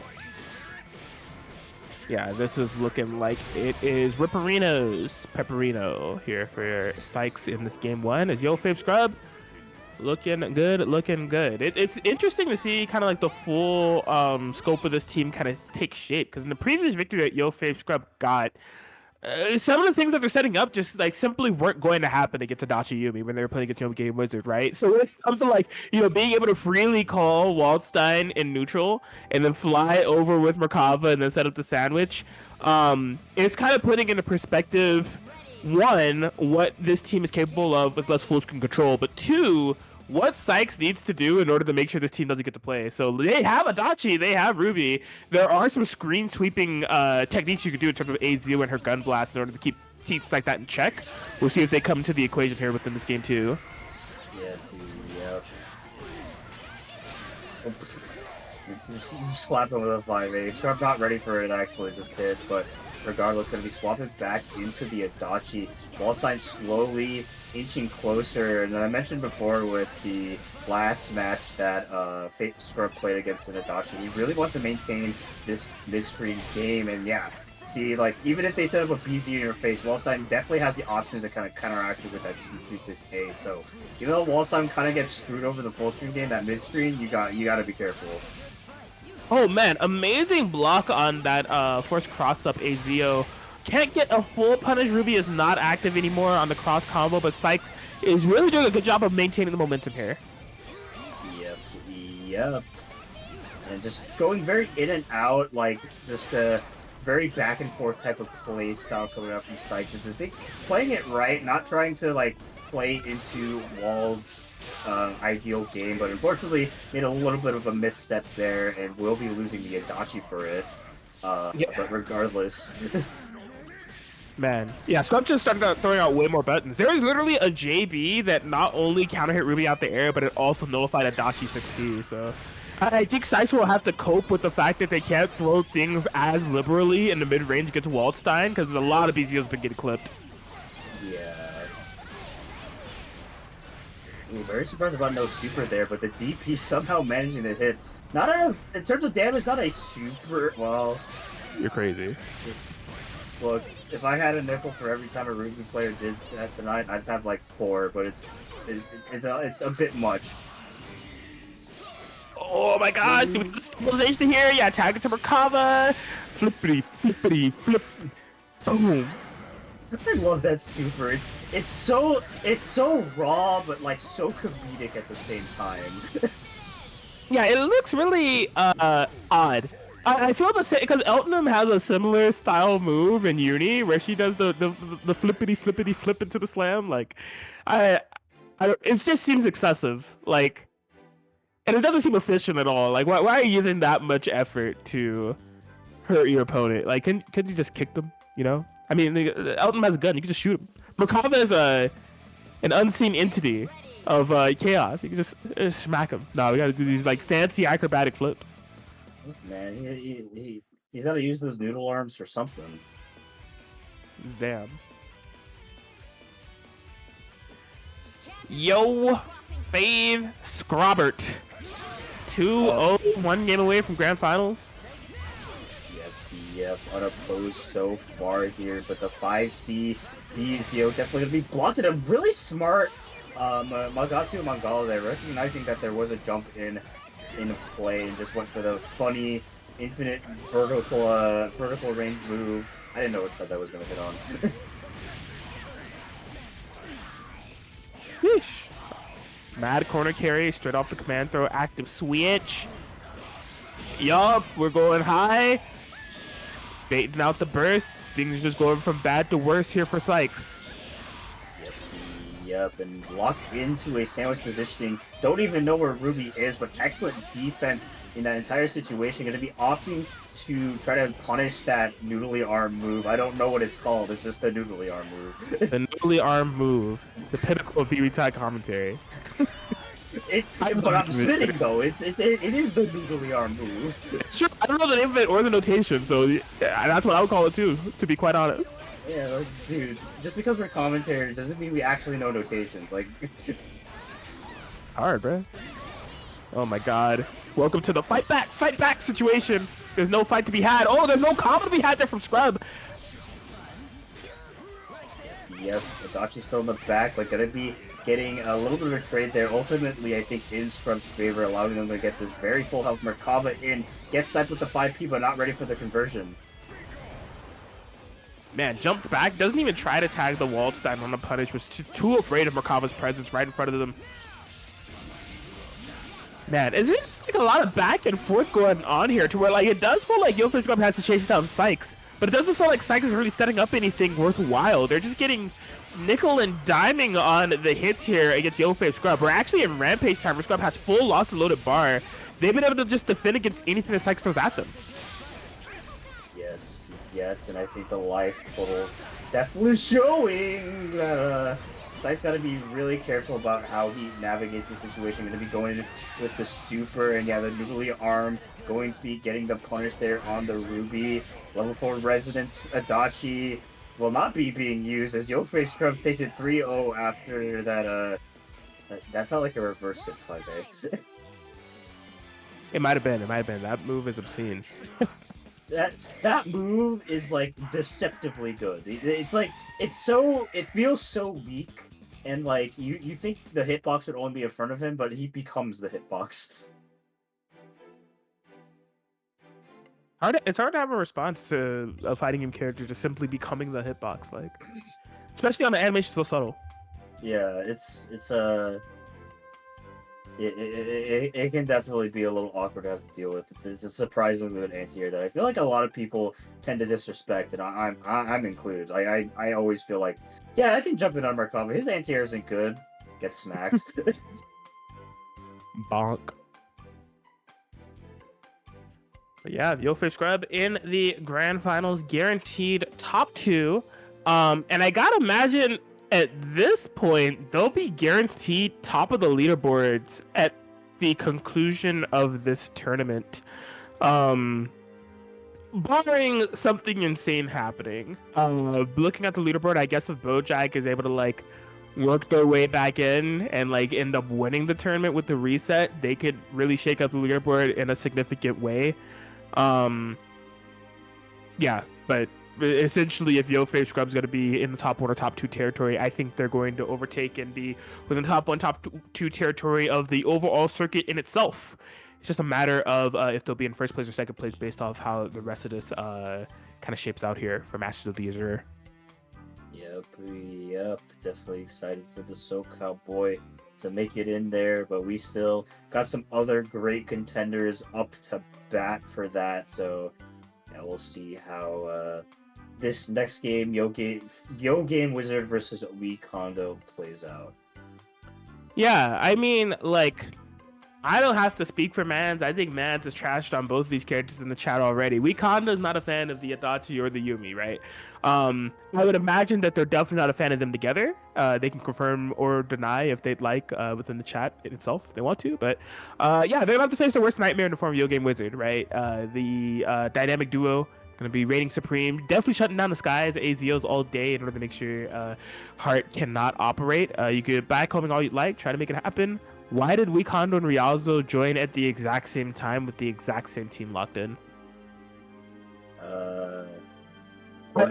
This is a glitch.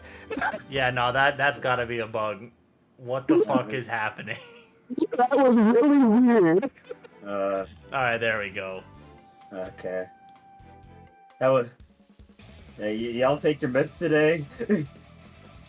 That was definitely a glitch, bruh. Alright, anyways. We out here. Loser semis, Intertwining Fates, Master of the Azure, Prelim number 4. Yep. Can't escape from crossing fate. Fight. Alright, both of them jumping back here. Yo Game Wizard already kind of like applying what you probably should be doing in the matchup. Just attempt to air Zio the Heart out of the situation because, like, to be honest, that's the only thing he can really do in this matchup. He doesn't have a lot of great anti-Heart shield, so yeah, you can see, like, even if he does, like, something more grounded, it's very easy to hard to navigate over it. Yeah, look, just flying all the way around Yumi there. In order to get the punish on the 2-3-6C attempt. Rear lockdown within the corner. Never mind. Tech forward, push block. Ooh, but an unfortunate whiff punish there that by the gonna be halting Wikondo's momentum here.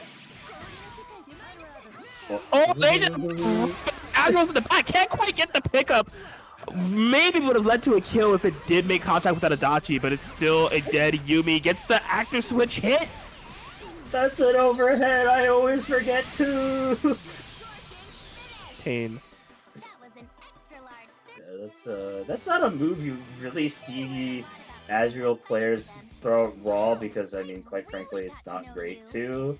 But yeah, using it as an active swap option in that very scramble heavy scenario really just added that little bit of an extra layer of mix that Mikado needed in order to secure that kill. Because I mean, as you saw, even though it was an active swap, they still blocked the right side. So assuming it was like a mid or a low, you know, it would have worked. So really smart usage there of a very often underutilized move.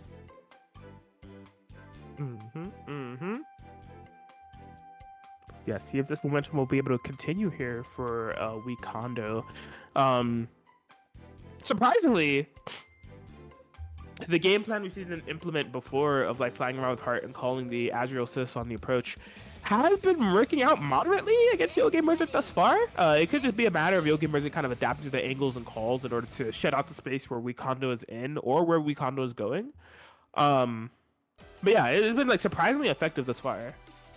Yeah, like definitely like very like I mentioned, like normally a Dodge versus Heart is quite suck ass for many reasons, and even in implementing that A like Air Zero thing, it's not particularly great either. But regardless, it is something that you kind of need to apply in the match in order to really have a chance. So good on Game Wizard for recognizing that. But Heart mix. Yeah, off the BZL Plus frames, Game Wizard surprisingly went for normal, like, A Rekka mix. Committed to the low and ended up getting, like, countered out of there. Wikondo's really been able to cash that in for a lot of momentum, a lot of damage, and just overall presence within this match. Yo Game Wizard needs to overturn this fast. Yep, and nice using the home and cancel in order to avoid thing. Gets the counter hit J, but not quite ready to confirm it. No meter on both sides, so he's just going to have to take this mix raw and maybe crossing up there, but not in time for an active swap in order to punch that burst. Grap. Man. Down goes Adachi. Oh, okay. Yeah, that's going to be a guaranteed DP there for Yo Game Wizard. Frame traps for days. Yep. You know, it might be plus on whiff, but it's still even on block. I think she can do it. Oh man, she can't do it. She's so washed. It's so over. It's so Jawari. And yeah, just maybe needed to time that TRM call a little bit sooner in order to actually catch. Gave Wikondo just enough time to go in for that boost off in order to punish, and Wikondo taking the second game. Yeah, that was big. You know, it's almost like Game Wizard was never able to fully recover for their actions as it came to how they constructed their BZO pressure. Because they won the round start game with Adachi like 6A. I remember it vividly, as if it just happened 2 minutes ago. Probably because it literally just happened 2 minutes ago. But anyways, pushed to the corner, BZO set up, Yumi on the front, and then it just went for a Rekka. It was like, I don't know. They, like right after that, it just went all downhill, and they were just really never able to kind of get their momentum back. Yeah, like the Rekka options are potent with BZO, and Adachi is one of the few characters that really enables you to use that. In that situation, I definitely feel like it was better to just go for some like IAD mix, go for something less committal overall that ultimately achieves the same thing. So definitely a very interesting decision there.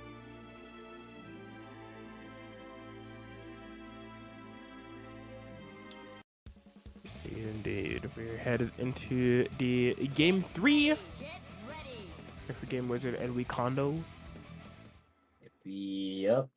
Still gonna be sticking with the Adachi Yumi. I mean, despite how the match has been, it's really hard to go wrong with the Adachi Yumi, especially considering it's the main squeeze type of team. But maybe the swap over to Mitsuru could have been better because Mitsuru is definitely more anti-Heart, and Heart has been the problem. What was that?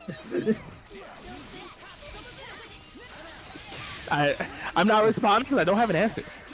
Understandable. Have a nice day. Heart's going all over the place here as she does in the corner. Gets the happy birthday too. Nice chunk of damage here on both characters, but not quite going to be fatal yet. But a nice empty jump low. Actually going to choose to keep the Yumi. Was really afraid of those charge 5B burst baits, and so just going to be playing the game with a solo Adachi. And yeah, going with the cross raid. Goodbye. Damn. Love always prevails. Always. That's all I can really say is damn. It's like another one of those matches where it's just like Yogi and Wizard potentially has an opening, cannot get the opening fully going in their favor. Wekondo capitalizes and just snowballs that slight opening into a game-winning, in this case, set-winning scenario. Wekondo going to be able to get the 3-0 victory. They're headed into the losers finals. Yep. Be fighting Sykes. Wekondo going through the gauntlet of Adachi players, but gonna be hopefully the last one of the night. With Sykes here, in order to fight Scrub in winners final or grand finals, even winners grand finals. That's a sentence. Winners grand finals. You know, something to that effect, right? Yeah. But yeah, I mean, Scrub's been victorious against both of these players within the context of this bracket. You know, they 3-0'd Sykes in the winners finals, got the 3-1 victory over Wekondo in the winners quarter. So, both of these two players fighting for the run back, trying to reign supreme, and see if they can enforce the counterplay on that is Walled Merkava. Yep. Definitely a like you mentioned.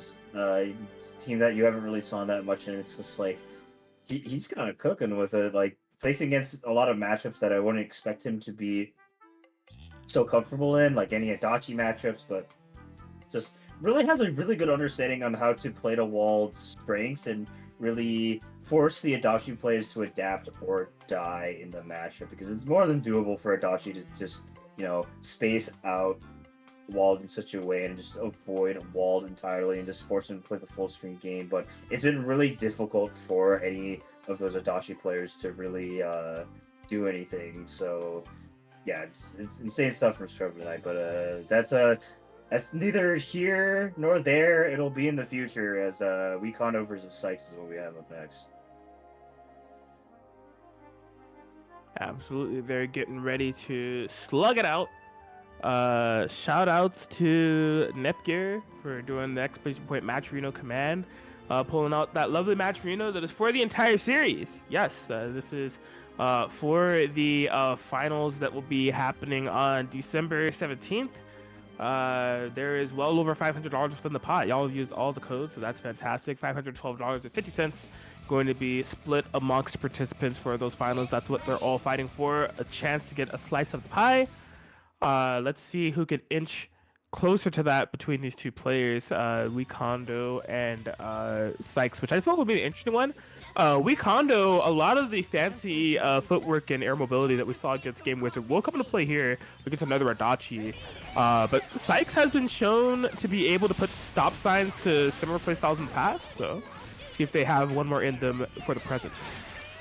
Yeah, fortunate they're going to be getting that safe jump, but yeah, in terms of matchup, Ruby is one of Heart's worst nightmares, so in terms of just like the character matchup game, it's going to be a lot harder for the Heart to play around, who has been the main threat. I mean, I say as like, you know, as gets the freaking 11k like wombo combo on the Ruby, but regardless, yeah, the start of the show is going to be a lot dimmer, to say the least.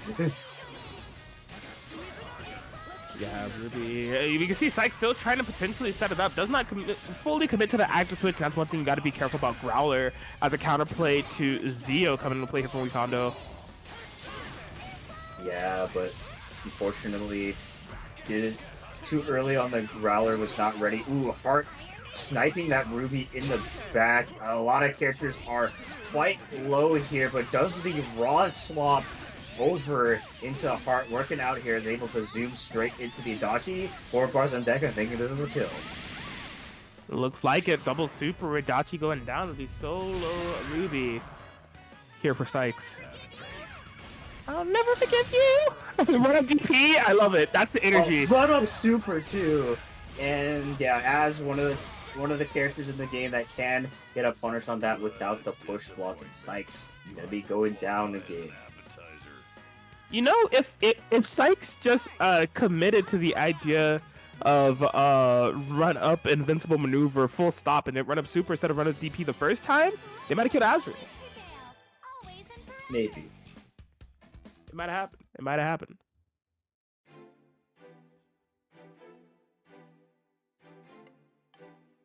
Yeah, I'm trying to come up with something that like to retort that or like agree with you, and ultimately the answer I can come up with is so true. Oh man, I mean it was definitely a desperation maneuver, kind of like tough going within the matchup as a whole, with Ruby being nullified so early within the matchup, being forced on that Adachi, not able to bring things into a navigatable state. Wikondo running away with it. Yep.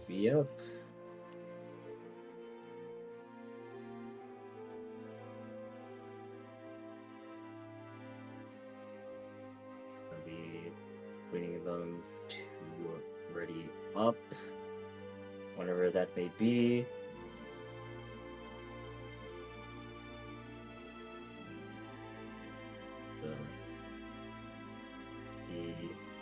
I guess in the meantime, yeah, definitely today I've gotten a lot of exposure to how the Azure Adachi matchup plays out, and to their credit, like I didn't expect the matchup to be too horrible. Just the advent of Growler being a great way to kind of avoid the mix, but I'm really starting to appreciate just like when the Azure player decides to go for the Growler, they're usually pretty patient about it.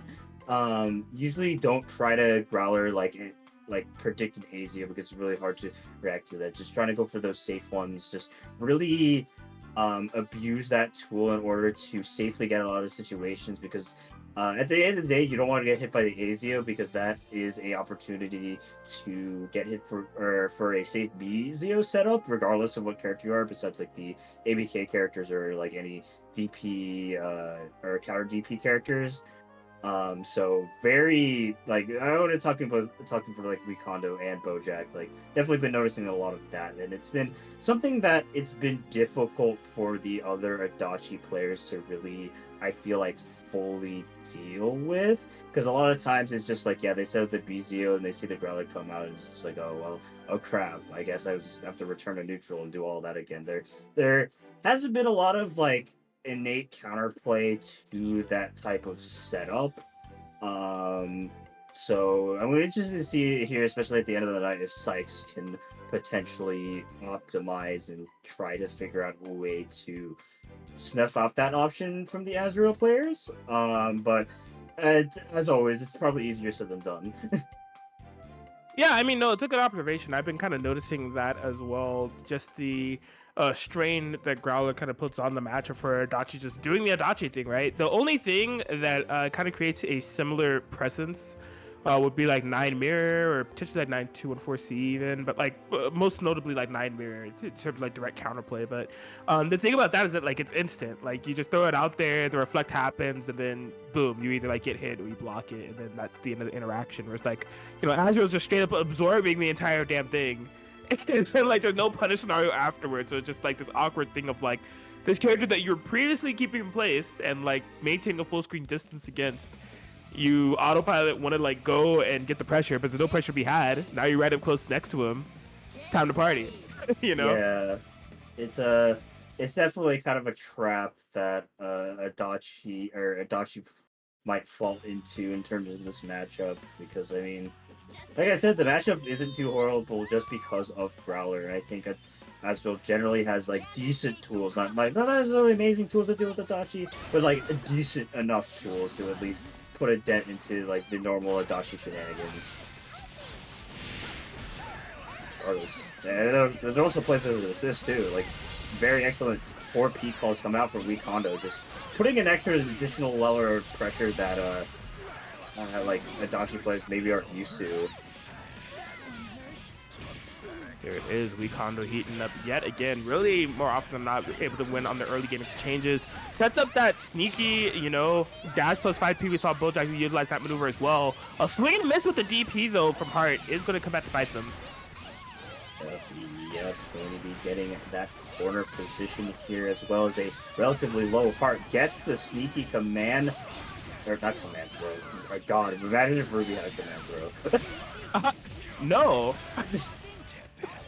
That sounds terrible. Yeah, I didn't say anything. That reality isn't real. It can't hurt you. Good. Regardless, we'll be spending that DHC in order to get into Ruby. Not able to counter, or not counter burst, bait the burst there, but will be getting the actual buff order to kill a Heart. Oh, yeah, just catches the toe straight off the incoming Weak Hondo. Was swinging for anything, looking for answers, not coming in the form of buttons there, as Sykes will be able to tie it up 1-1.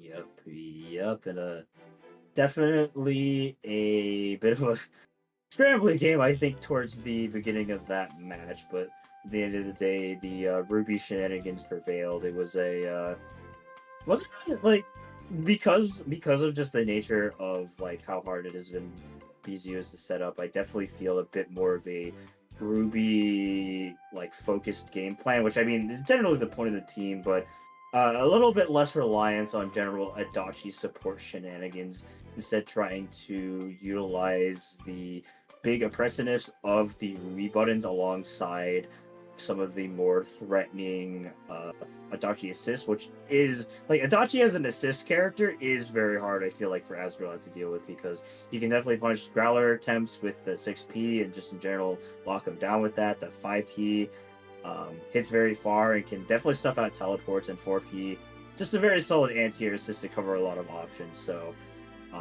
definitely probably wanting to play that Ruby more on point and not necessarily abuse the Adachi shenanigans until there's a safe opportunity to. Yeah, seems like that's the way to go. A little bit more conservative, a little bit more mindful of the implications of playing a little bit too aggressively or bad assist calls and such, just maintaining the pace, keeping up with the Heart Azrael, ringing true. So Both players taking some time here just to settle some things, but now we're gonna be going straight back into our match, game 3. No character swaps to be found.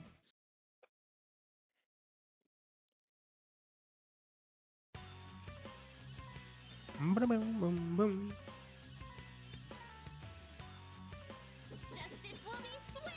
Justice will serve, and justice will be painful. It will be delicious. And... have we reached the point in our commentary where we're just like, we don't have anything left to say about the matchup, so we just start quoting things? no, once the match starts, I'll be able to say things. Okay. I was worried. The preamble was getting me worried. I was like, it was silent. I was just thinking, I need to say something. I was just absolutely astounded by your wonderful rendition of the Adachi Ruby intro. I was at a loss for words. Yeah, in a God, this guy sucks way, or you were actually impressed by performance? Because I won't believe you if you say it was actually good. It's the thought that counts. The fact that you did had me astounded. Thanks, I guess. But either way, the heart will be going down quite quickly too. It was just, I mean, that was just a funny classic haha Adachi shenanigans at play. But was not ready for the low there. Holy, you know what? This feels like a Azrael win condition for some reason. In what way? Hitting the opponent? Oh my god, he's gone. Yeah, it's a 1v1 scenario. The residents will be drained. DP here from Sykes and straight into a run-up super. Are you sure you want to do that against Azure? I'm just not sure what the purpose was. You finally survived the Azure residents. You can really kind of dictate things within your favor, have what you will, put Wikondo on the defensive, and it just kind of left a wide open scenario here for Wikondo to bring it all the way back with the solo Azure comeback. Yikes. That definitely, like, look, we all love our bold decisions. We all love being funny, haha, run up supers, but like, if you do it against Azure, you're betting your life, and yeah, unfortunately, there, I just think like Sykes, we got like, oh yeah, I killed a character. It's time for me to go, and just like, even though they got hit a couple times, they weren't ready to block a lot of things. So they got hit by not only like pretty strong starters from Azure, like not even like relative to other characters, like relative to like his own kit too. And was able to cash out in quite a bit of damage. It was like, I think that was a 4-touch game, despite the fact that Wikondo had to go from 2 full health characters. Yeah, I'm not sure what was lending itself to the ideology of looking for that from Sykes, but otherwise everything looked solid from Sykes, able to take down that heart pretty effortlessly and looked in full control up till that very point. But speaking of point, it is match point, set point here for Wikondo up against Sykes. They're up to 1. Yep, Sykes. Gotta be careful on that defense because the game was definitely in the bag. It was just a matter of, well, keeping it on the down low, literally, like on your stick. Do down back. Okay, BC are going to be punishing the burst attempt. Sykes going to be in full control yet again. We've seen this already. See if they could carry it over to the finish. Does the full cross rate. Just wants to get the Adachi in for good reasons, but gets sniped out by that 6P. Was trying to chase down that Adachi, but it's proven to be quite hard. Yeah, you notice the restraint that Sykes had on the BZO. Just knowing that Growler could be a counterplay option, not doing it until Wikondo finally attempted to punish the Ruby was really, really well executed there from Sykes. Yeah, definitely showing that thing I was talking about. That adaptation I was hoping to see in this matchup in terms of the BZO play, and the BZO is going to be allowing that Ruby to get that empty jump low. Wikondo put in the red zone, but DP straight out. The power of love does not wait for anybody, but will be getting put in the sandwich. And JB plus 6P hitting. This should be a kill, I think, with... Oh, no. I'm really surprised that 5C was the ender of choice there for Sykes. I think it basically... Okay, I'll be fair with him there. That was a checkmate scenario. I mean, true. Yeah, there's no way to get out of that. But yeah, it looked a little weird just getting crossed up question mark there. But regardless, that was kind of a GG's. They couldn't stop the homing momentum in time. They didn't have meter to either push block. Well, no, they couldn't push block. I mean, homing cancel their homing. The homing cancel homing. Yeah, like I mean, ironically, that's a thing you can do. Yeah. Yeah. And then moth to a flame. You put a little zappy gate. The mosquitoes just love flying to it. The heart is just a little mosquito at the end of the day. So. Yep, but mosquitoes are in fact a dangerous species of bug, and it is coming straight for you. Not the overhead. That doesn't look like an overhead. Jin 5C looking ass. For real. Oh, a bit of an unfortunate swap there. Yeah, very dangerous. Taking a very risky play with that raw tag, but still paying off. But unfortunately, Panko, they're going to be getting this DP punish. Oh my god, how do we block? Where is she going? Is it a high? Is it a low? Cross up, nobody knows. For real. Not the fuzzy. That was a solo fuzzy, I think. Oh, and the confirm into the kill, too. That's crazy. I wonder if there was more potential for that combo to go on even longer. Oh my god, attempted push block. Azure was in the front. They guaranteed the TRM. Scenario here, DPAS coming out, supers to end your life. The power of love and meat prevails here as 3-2 for Wikondo, moving on to grand finals to fight Yo-Fei Scrub. Wikondo able to make it happen in another close set. You know, we haven't had many 3-2s on stream, but yeah, this one going down to the wire. Both players obviously extremely skilled within their craft, within their BB tag playing, but Wekondo is the one that will be granted the run back against Yo Fave Arms. Mad arms, and they're quite long and stretchy in terms of Merkava, and Walled is what they've been rocking for the entirety of this tournament. Yep, the big meaty claws and the big noodly arms, a nice combo here, whether or not it says a BB tag team or for dinner. Crab and spaghetti. I feel like it took you a little bit to realize what I was getting at there. It did. I had to think about it, and I was like, wait a minute. That is bars, huh? So before we get into our grand final set, we have claimed all Matcherino codes, so thank you to everybody who claimed those codes. And of course, Atkins, I did not forget that $100 dono to the Matcherino, so we're now sitting at $612.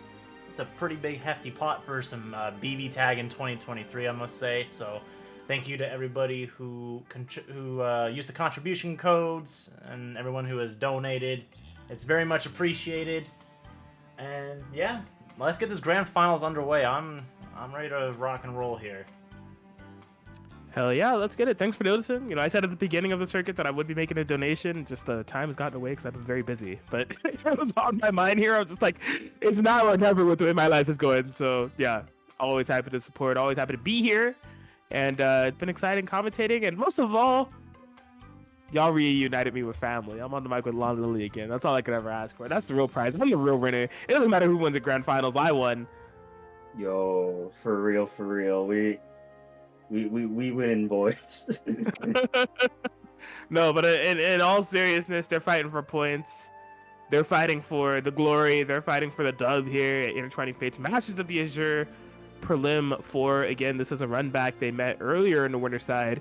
Scrub was able to take it down 3-1. This team between Wald and Merkava, it seems like they should have some flaws. It seems like it should, you know, have some counterplay, but no one's been able to quite put a finger on it. So see if Wekondo is able to rise to the occasion. Yep. And 3-1 victory for Wekondo, or not Wekondo, for Scrub the first time around. So, you know, Wekondo's definitely been cooking through some arguably worse matchups here tonight, but the absolute power of Scrub is not to be messed with. So we'll see if the power of love prevails or if Crab Spaghetti wins. Crab Spaghetti. That's gonna be the name of this team, isn't it? Yeah. This team already. Crab Spaghetti. He's nervous, but the wall that won't back down. The 6P in the round. Overheads going from town to town. Oh my god, he's so good. I just see so much line. It's nice to be back. Here we go, grand finals. Yo, Fake Scrub 4 bodies on deck, gonna try to make it burst safe to no avail. Yes, and against the low, probably expecting the overhead here. Yo, Face Scrub doesn't look like he skipped a beat at all. Looking like a dead heart. The 5 bars on deck. Wall-to-wall super DHC coming out. The noodly boy will be turning you not into spaghetti, but he will be turning you into some nice fettuccine. I would imagine macaroni. That's a way smaller noodle. Yeah. You know what? Fair enough. No matter what pasta that you become, you're definitely not al dente. It's burnt. It's been cooked. Somebody cooked here. The name is Yo Fave Scrub. Gonna be able to walk away with game 1. Yep. Left the boiler on just enough to burn down the house, but thankfully it wasn't his house. No fire department or extinguisher necessary. I meant to do this. It's actual arsonist Yo Fave Scrub. Oh god, yeah, but you know, House Insurance back on the table, was quickly able to rebuild the place. Art Asriel coming back. This is a crazy narrative. Scrub is just this crazy person that goes around burning down houses but rebuilding them to burn them down. I don't know how we got here, but I don't know. I don't know if the story, like commentary, was what we needed for grand finals, but here we are. no, Game 2. The deep lore inner workings. You got to read between the lines of the BB tag tournaments. They're telling a full story with the way that they're playing. It's up to you to be able to make sense of it. Yeah, but you know, Heart I know taking revenge against the scary noodle monster hiding underneath her bed. Azure coming in to make stuff happen. I'm sorry. This story keeps growing legs. I can't. Okay, I'm gonna cross it up the Merkava. What the frick was that? I don't know. This is a little cursed. There's a big body splash. Apparently, just can't seem to make contact. Hitbox is not big enough. Surprisingly so. Heart I know flying around like a bird. Oh, like a bird. Okay, up backing. I don't want to hold no mix. Get me out of here. Weak Condo's momentum has been put to a slight pause. So I should block this mix, not expecting the glide in, probably trying to jump out of that situation, but the Merkava going to be going in the corner, but fortunately couldn't quite maintain it, but a nice sandwich situation regardless, and a good burst fade here coming out from Scrub. Yeah, that is such a rough scenario to be in, where Yofi Scrub sets up that situation. The wall 6 in the back, fly over, and then an active switch mix-up. You're basically, you know, guessing on two different parts of the equation. Yep, but what I won't be guessing here is this kill on the wall side. Very much worth the 4 bars, but we're left with one noodly boy. Ooh, expecting the cross-up, but Weak Condo not expecting the cross-up to actually hit. Nice defense so far, but a lot of meter wasted on the quick blocks. Alright, Yofi Scrub finding a hit. Might be able to build the ball. Yes, right on time. That might be enough to kill. No. No. Ooh, yeah, went for the fake overhead there. Yofi starts sniffing out the raw tag moves, ready for the punish. Not over yet here for this Merkava, but we'll need a couple more hits here or there. The 5C, baby, but unfortunately not enough, well, I was gonna say not enough meter to cash out into the C version, but you need your partner for that. Anyways, Blackhawk Stinger. That will do it. Yofi Scrub went for the commit, went for the gamble, went for the surely. You call it the assist and cross combo. You will gamble with your point character, try to get active switch. Weakondo was patient and was able to draw out the Blackhawk Stinger for the kill. 1-1 between Yofi Scrub and Weakondo. Yep. I mean, regardless, definitely compared to the game Scrub won, a lot less dominant there, I think, that Weakondo would have liked. So, if Scrub can maintain some of that energy and just, like, you know, continue on making these games hard, I feel like Weakondo might crack under pressure, especially considering just the pure amount of games he's had to play today. Like, I can't imagine that he's not tired too. So the mental stack is also definitely there. Gotta call into question the endurance factor of both players. But yeah, we'll see how this shapes out. You know, the thing about Weakondo's team comp is that they don't have any type of, like, I call my assist and set up this projectile to kind of enable them type of thing going on with their team. I mean, like, I guess you could technically do it with Heart, but it's not the most effective thing to do in the world. So the sequencing that we've been seeing from Yofi Scrub being to assist snipe has not come up too much. I've seen it like a couple of times, but truly it's just been a matter of Scrub like navigating in and then trying to find the knockdown, set up the Oki situation, and cycle the momentum from there. But yeah, the more elusive that Weakondo is, the better off they are. We'll have to see. Game 3. Yep, and we're starting off with a good back level with Merkava in the back. An anti-air check there going to be punished as Weakondo will be getting the first blood of this match. He does not go for a double overhead. Oh, God opened up. I don't think Weakondo was expecting that at all. Yeah, most definitely. Very nice throw and a good block on that cross-up too. Very sneaky to do it after the grab there. So looking good so far, but even though that Scrub has been pretty solid on the deep. Oh my god, that almost converted. Man, getting so much mileage off of that JB and able to get the snipe. Yoshi Scrub with the full pickup. Yep, gonna be going in that noodly boy. That heart is quite low there, able to snipe out the fly, but gonna be using that opportunity to safely get out of the hearts. Very good decision there from Ricardo, I think. They're gonna be getting DP for his cross up. Troubles the big noodly arm, able to snipe out from the entire screen here. Ricondo's Azure not looking so hot. Yeah, look at Yoshi Scrub take advantage of it. Back to the corner we go. 2C, keeping it burst safe. Thanks to Merkava's massive amount of hits done. There's no need to commit. Basically choose your own adventure, but both routes lead to death. This one is the Azure ending, as Heart is no longer with us.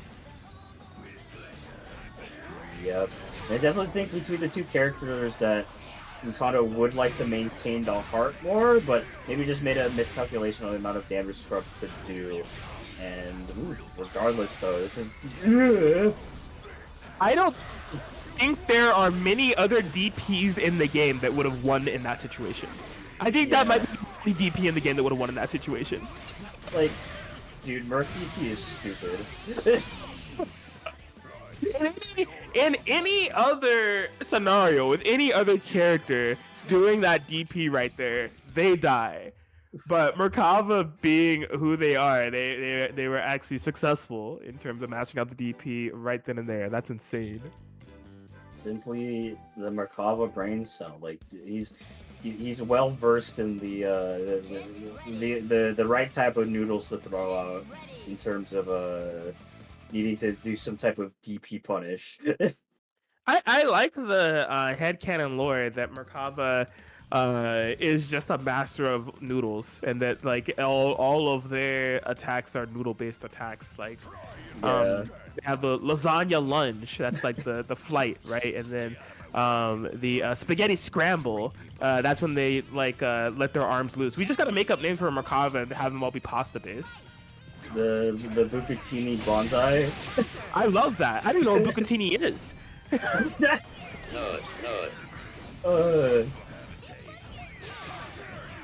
Is that where Buka de Beppo gets its name from?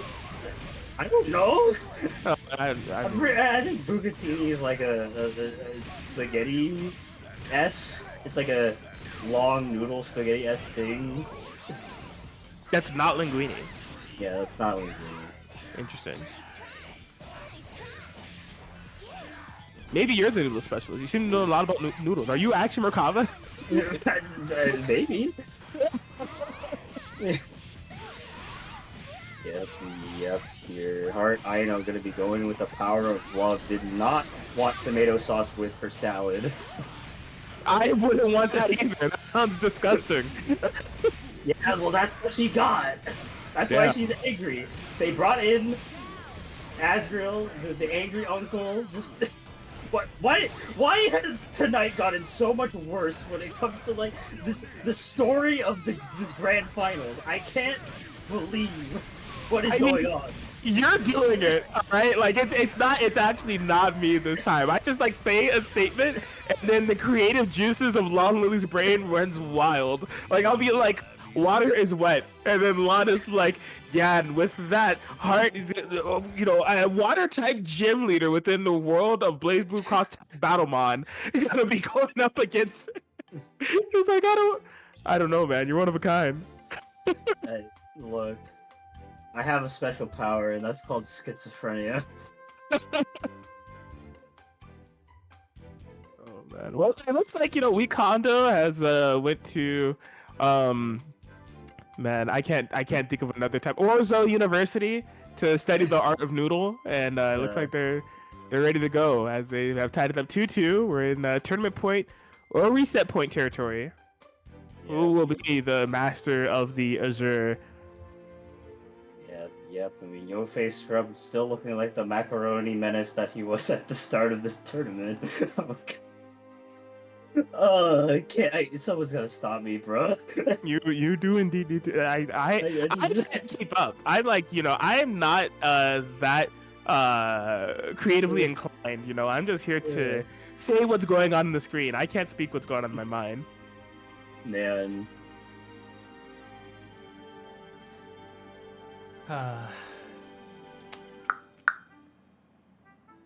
Unfortunately, this set is not going to continue. Wakando has voluntarily decided to DQ themselves because of the connection issues that they were having. So, Scrub is going to be taking Prelim 4 for Masters of the Azure this evening. I see. Unfortunate, but yeah, the curse of PC tag seems to have reared its ugly head finally, and yeah, it was definitely an exciting grand finals nonetheless. Shame it had to end in such an anticlimactic way, but Dems the Dems. Yes, and they is the days. But you know, good on Scrub. You know that with that first place finish, no doubt in my mind that will be at the top of the leaderboards with such a extensive lead that they probably don't even have to play an Intertwining Fates Prelim number 5 if they don't want to. I think they're making the finals regardless. But Noah Scrub, he'll probably be there no matter what. But good on them for being able to take Masters of the Azure Prelim number 4. Good on everybody for pulling up 13 players within the bracket. Y'all have been going strong, keeping this series alive and fresh. And just an overall good thing for the scene. Shout outs to the 30 plus of you that have been tuning in. And, you know, big shout outs to G-Tech, Midori, anybody that's on the Intertwining Fates staff or mod team for hosting this series. It's exciting to see. Thanks for having me on for 2 of them. I've gotten to commentate 2. And Lon Lily, can't forget about you. It was amazing doing this with you again. I look forward to doing more because I will be able to return to WNF very soon here. But this was a good appetizer for the main course of spaghetti we'll be eating for the rest of time, so long as BB Tech tournaments are running. Yep, and yeah, big shout outs to my co-commentator, Kraken Atkins, for holding it down with me on the mic, dealing with the words I was saying. That's a true statement. but in all seriousness, definitely very big appreciation to him for holding it down. It's just a 2-person job, couldn't do it without him. Big shout outs to him, but also really huge shout outs to everyone here at the Intertwining Fates serve for hosting the Masters of Azure tournament. I haven't really been here a lot, to be honest, because I've been kind of busy doing other things like school and life and stuff, but big shout outs to G-Tech for holding it down on the bracket side of things, and the same thing with Mito, just making sure that everything runs as smoothly as it possibly can. And, you know, as I said, they did a pretty damn good job. So big shout outs to them, but also a big shout outs to everyone who participated in today's tournament. Can't do this without y'all. Y'all showed some really excellent, great things, and it's always exciting to see what the BB Tag player base can bring to the table. And another big shout outs to everyone in the audience for showing up to the tournament, supporting our scene in any way you can, whether you watch for like 5 minutes, whether you watch for the entire thing. Very big appreciation to everyone that showed up. But yeah, that is all I have to say. Long Lily signing off. All right. Before I hand things over to Midori, again, you guys have pretty much said anything that I needed to say, but I need to hit that button 4 times because there was 4 nuts that were redeemed in the chat. But yeah, thank you guys again for commentating tonight, and Midori holding it down on the bracket side of things. It makes things much easier for me when I'm running the stream setup and all that stuff. So got a good duo here. I'm gonna keep going, and that's all I got to say. Midori, you have anything you need to say before we sign off here? Like you guys said earlier today, I am ecstatic about tonight. You guys have shown me that BB Tag is going nowhere, regardless of how many games come out through in the next year or so, regardless of how many people decide to start supporting them instead, we're always going to have a home here. And I am beyond thankful to be able to be one of the few people that are able to continuously do so for our favorite game. Thank you for everyone that is coming game by. Thank you for everyone that has continued to participate in our tournaments. You make me insanely happy, and it makes it all worth all of the effort. You're going to be hearing me do this a lot throughout the last couple, especially with Prelim 5 and the finals. but I really just can't appreciate you guys enough. And there's really not much more to say. Everyone covered everything else. I believe we've already done the shill for all the other tournaments that are out there. Already spoke about WNF. There's also House of Casuals on Saturdays. We have on every other Sunday, I believe, we have Railfire Legion's new BB Tag tourney because they moved it from Monday to Sunday. And there's Awakening the Chaos as well, which happens a little earlier in the day. Today, actually. It happened around 3 p.m. EST, if my memory serves. So if you're interested in playing in some EU brackets alongside a completely different scene, then you should definitely check them out. There's always the Big 8 on Tuesdays, and I believe that is it. If there is anything else, please be sure to remind me of such so I can shill you properly within the next bracket. Otherwise, I believe we are good to sign off. This is Midori, and we are closing Prelim 4. Alright guys, we're gonna go raid church for the night. Of course, it is Seth's Sunday over there, so we're gonna go ahead and hit it with the fat 30 viewer raid. With that being said, you guys have a fantastic night, and we will see you on December 10th for Prelim 5. Take it easy.